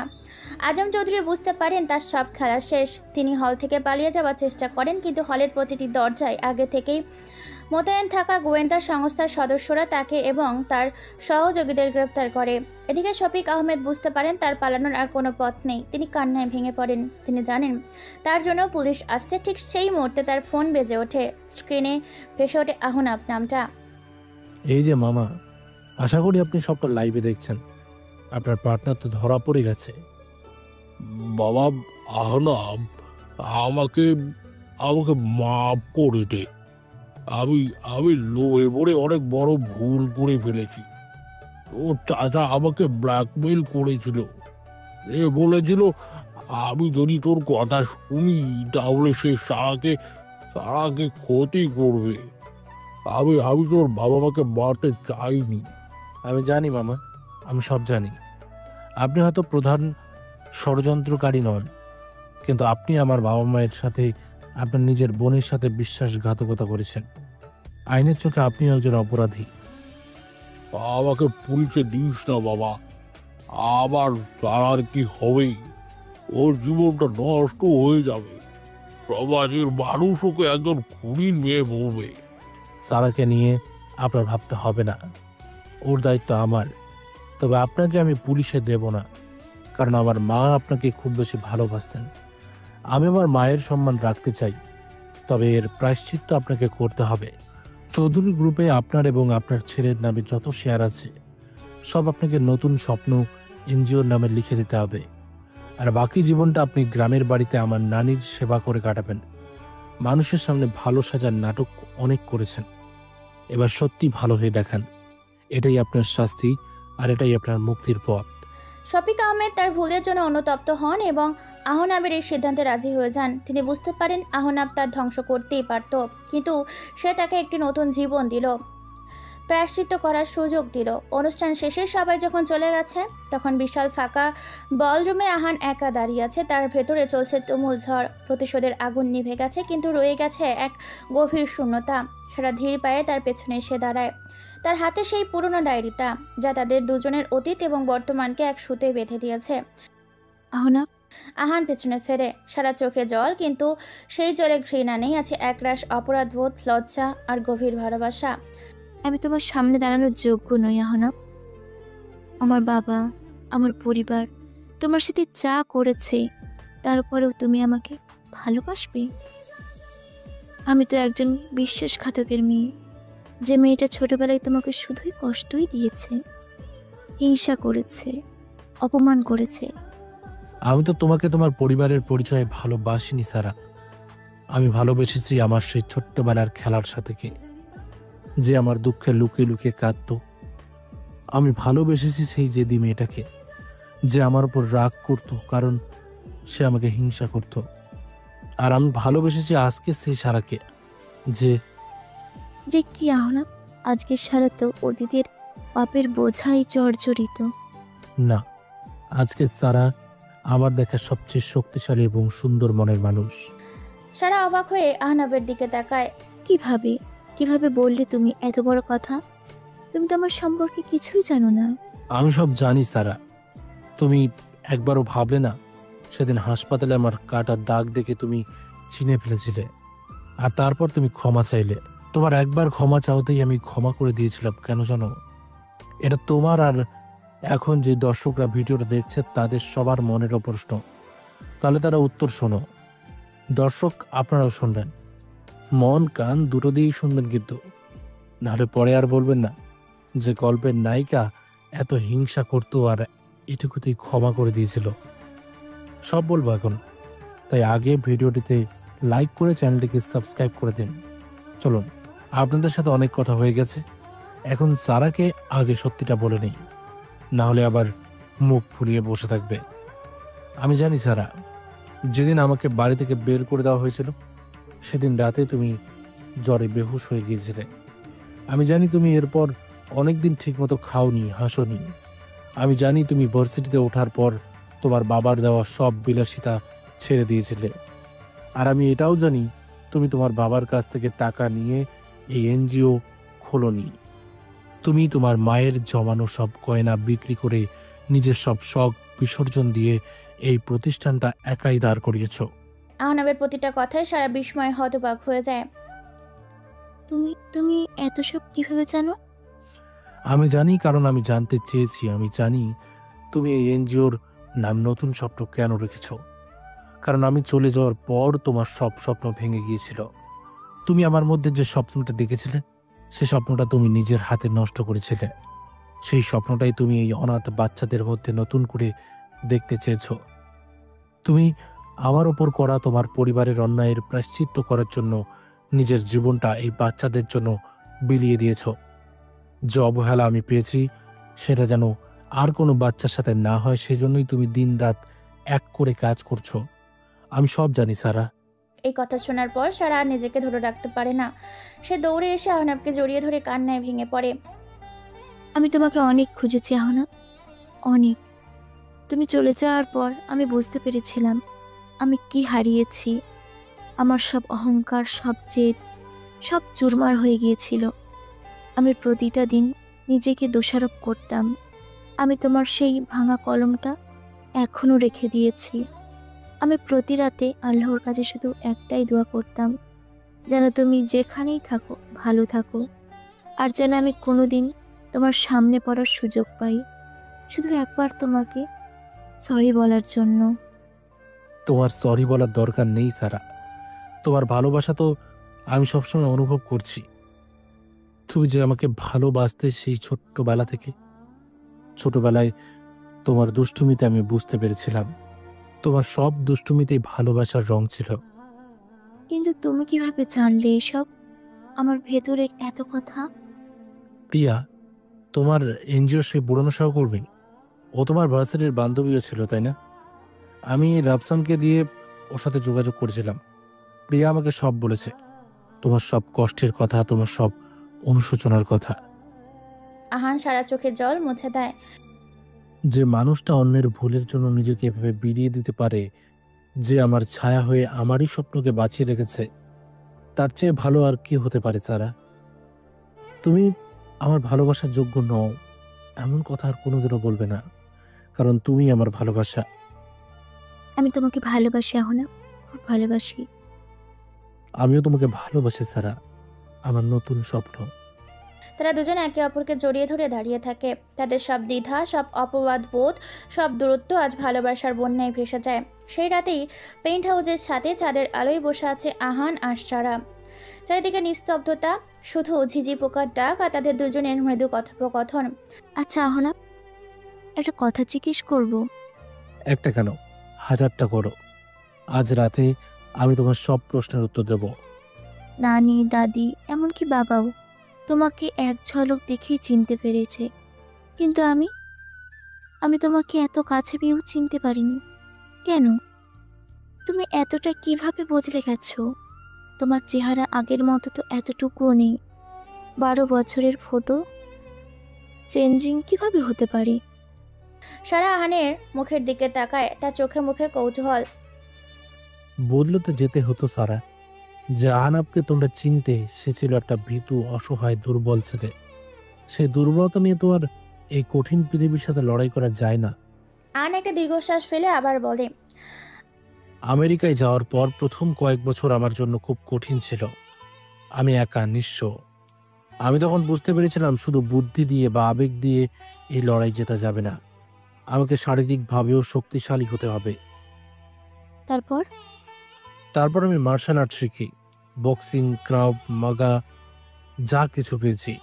নিজেকে তৈরি করার জন্য আমি সব শিখেছি। দিনের পর দিন, ঘন্টার পর ঘন্টা শুধু ট্রেনিং আর জিম করেছি। আমার লক্ষ্য ছিল একটাই, আমাকে এমনভাবে তৈরি করতে হবে যেন আমার দুর্বলতার সুযোগ আর কেউ নিতে না পারে। এই ট্রেনিং, এই 12 বছরের কঠিন জীবনযাত্রা আমার ভেতরের মানুষটাকে হয়তো বদলাতে পারেনি, কিন্তু আমার বাইরের খোলসটাকে পুরোপুরি বদলে দিয়েছে। আমার হাঁটা চলা, আমার কথা বলার ধরন, আমার তাকানোর ভঙ্গি, সবকিছু। আমি ইচ্ছে করেই নিজেকে এমনভাবে তৈরি করেছি যেন প্রথম দেখাতে কেউ আমাকে চিনতে না পারে। কিন্তু তোমার কণ্ঠস্বর, ওটা তো বদলায়নি। কিছু জিনিস কখনো বদলায় না সারা, যেমন আমার কণ্ঠস্বর আর আর তোমার জন্য আমার ভালোবাসা। আহানের এই স্বীকারোক্তিতে সারা আবার লজ্জায় লাল হয়ে যায়। তুমি কিন্তু খুব চাহো না, সবসময় আমাকে অপ্রস্তুত করে দাও। আমি তো শুধু সত্যিটা বলি। তবে তুমি যে আমাকে চিনতে পারোনি, এতে আমি খুশি হয়েছি। কারণ তুমি আমার বাইরের রূপ দেখে আমার প্রেমে পড়োনি। তুমি ভালোবেসেছ আমার ভেতরের সেই পুরনো আহনাবকে, যে এখনো তোমার ভালোবাসার কাঙাল। সারা আহনার কাঁধে মাথা রাখে। সে বুঝতে পারে এই 12 বছরে আহনাব শুধু একজন সফল ব্যবসায়ী হয়নি, সে হয়ে উঠেছে একজন পরিপূর্ণ, শক্তিশালী এবং আত্মবিশ্বাসী পুরুষ। যে পুরুষটি এখন শুধু তারই, একান্ত তারই। তারা দুজন একে অপরকে জড়িয়ে ধরে থাকে। তাদের সব দ্বিধা, সব অপরাধ বোধ, সব দূরত্ব আজ ভালোবাসার বন্যায় ভেসে যায়। দর্শক, এবার চলুন সেই সত্যের উন্মোচন করি। ওই যে গল্পের মাঝে বলেছিলাম রাফসানের চোখে ভয় কেন ছিল, চলুন তার পর্দা ফাঁস করা যাক। কয়েকদিন পর আহনাবের পেন্ট হাউস। আহান এবং রাফসান ব্যালকনিতে বসে কফি খাচ্ছে। পরিবেশটা শান্ত এবং সুন্দর। অবশেষে সব লড়াই শেষ হলো, তাই না দোস্ত? তোর চাচাও জেলে, সারার বাবার প্রায়শ্চিত্তও করেছে, আর তুই তো সারাকে পেয়ে গেলি। একেবারে হ্যাপি এন্ডিং। না রাফসান, লড়াই তো মাত্র শুরু। এখন তো দেশটাকে গড়ার লড়াই, বাবার স্বপ্ন পূরণ করার লড়াই। তুই পারবি, আমি জানি, কিন্তু একটা কষ্ট কি তোর সারা জীবন রয়ে যাবে না? রাফসানের কণ্ঠস্বরটা হঠাৎ করে খুব গম্ভীর এবং বিষণ্ণ হয়ে যায়। কি সত্যি? কিসের কষ্ট? আমার সত্যি, আমার পরিচয়ের সত্যি। রাফসান তার পকেট থেকে একটা পুরনো ভাঁজ করা চিঠি বের করে আহানের হাতে দিয়ে বলে, এটা আমার মা মৃত্যুর আগে আমার জন্য রেখে গিয়েছিল। আমার মা মানে আজম চৌধুরীর স্ত্রী। আহান অবাক হয়ে চিঠিটা খোলে। এটা রাফসানের মায়ের হাতে লেখা। রাখছেন বাবা আমার, আমি জানি না এই চিঠিটা কোনো দিন তোর হাতে পৌঁছাবে কি না। যদি পৌঁছাই তাহলে জানবি আমি আর এই পৃথিবীতে নেই। আমি তোকে এমন এক ভয়ঙ্কর সত্য বলতে যাচ্ছি যা শোনার পর হয়তো তুই তোর বাবাকে ঘৃণা করবি, এমনকি আমাকেও ক্ষমা করতে পারবি না। কিন্তু এই সত্যটা তোকে জানাতেই হবে, আমার আহনাফের জন্য, তোর বড় ভাইয়ের জন্য। তোর বাবা আজম চৌধুরী একজন ভালো মানুষ নয় বাবা, সে একজন শয়তান। সে তার নিজের বড় ভাই তোর চাচা মেহবুব চৌধুরী এবং তোর চাচি আসমাকে খুন করেছে, কারণ তোর চাচা তার সব দুর্নীতি ধরে ফেলেছিল। আর সে আহনাফকেও খুন করার চেষ্টা করবে, কারণ আহনাফি হলো মেহবুব চৌধুরীর সব কিছুর একমাত্র উত্তরাধিকারী। তোকে ওর কাছ থেকে দূরে রাখার জন্য, তোদের দুজনের মধ্যে শত্রুতা তৈরি করার জন্য, তোর বাবা তোকে সবসময় আহনাফের বিরুদ্ধে উস্কে দেবে, কিন্তু তুই তোর ভাইয়ের ঢাল হয়ে থাকিস বাবা, ওকে রক্ষা করিস। এখন আমি তোকে সেই সত্যটা বলছি, যাই পৃথিবীর আর কেউ জানে না, এমনকি তোর চাচা মেহবুবও জানতো না। তুই আসলে আজম চৌধুরীর সন্তান নোস বাবা। তুই আমার গর্ভে এসেছিস ঠিকই, কিন্তু তোর শরীরে তোর চাচা মেহবুব চৌধুরীর রক্ত বইছে। তুই আহনাফের আপন ভাই, আর মেহবুব চৌধুরী তোর আসল বাবা। আমি জানি তুই ভাবছিস এটা কিভাবে সম্ভব। বিয়ের আগে তোর চাচা মেহবুব আর আমার মধ্যে একটা নিষ্পাপ ভালোবাসার সম্পর্ক ছিল। আমরা একে অপরকে খুব ভালোবাসতাম, আমরা একে অপরকে খুব পছন্দ করতাম, কিন্তু তোর বাবা আজম চৌধুরী জোর করে ভয় দেখিয়ে আমাকে বিয়ে করে। বিয়ের পর সে আমার উপর শারীরিক ও মানসিক অত্যাচার করত। সেই অন্ধকার সময়ে তোর চাচা মেহবুব আর তোর চাচি আসমা আমাকে নিজের বোনের মতো আগলে রেখেছিল। তারা আমাকে সে নরক থেকে বাঁচানোর চেষ্টা করত। একদিন রাতে তোর বাবা আমাকে মেরে প্রায় আধামরা করে ফেলে রেখে যায়। সেই রাতে তোর চাচা মানে তোর আসল বাবা মেহবুব আমাকে সেখান থেকে উদ্ধার করে।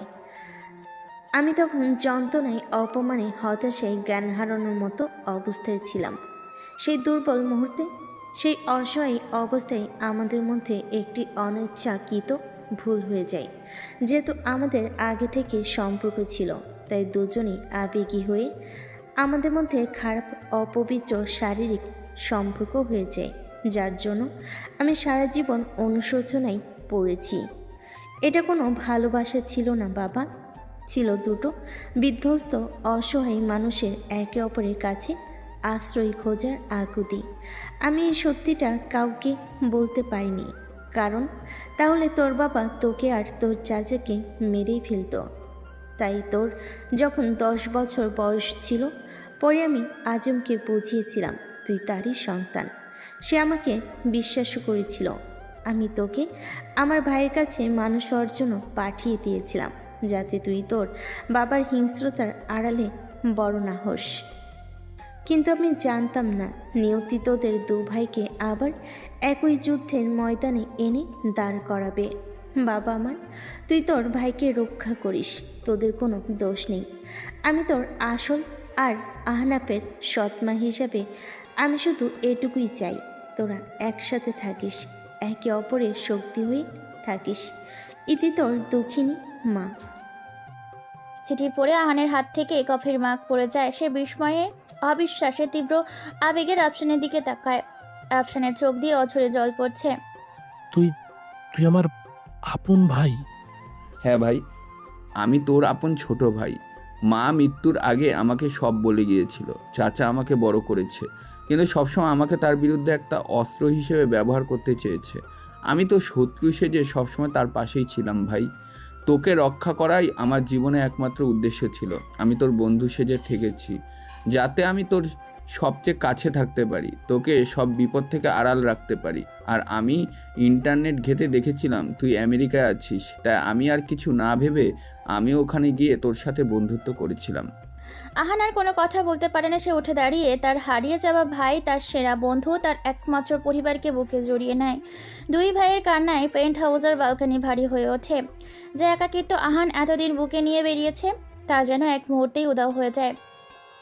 আমি জানতাম রাফসান, আমি জানতাম তুই কখনো আমার সাথে বেইমানি করতে পারিস না।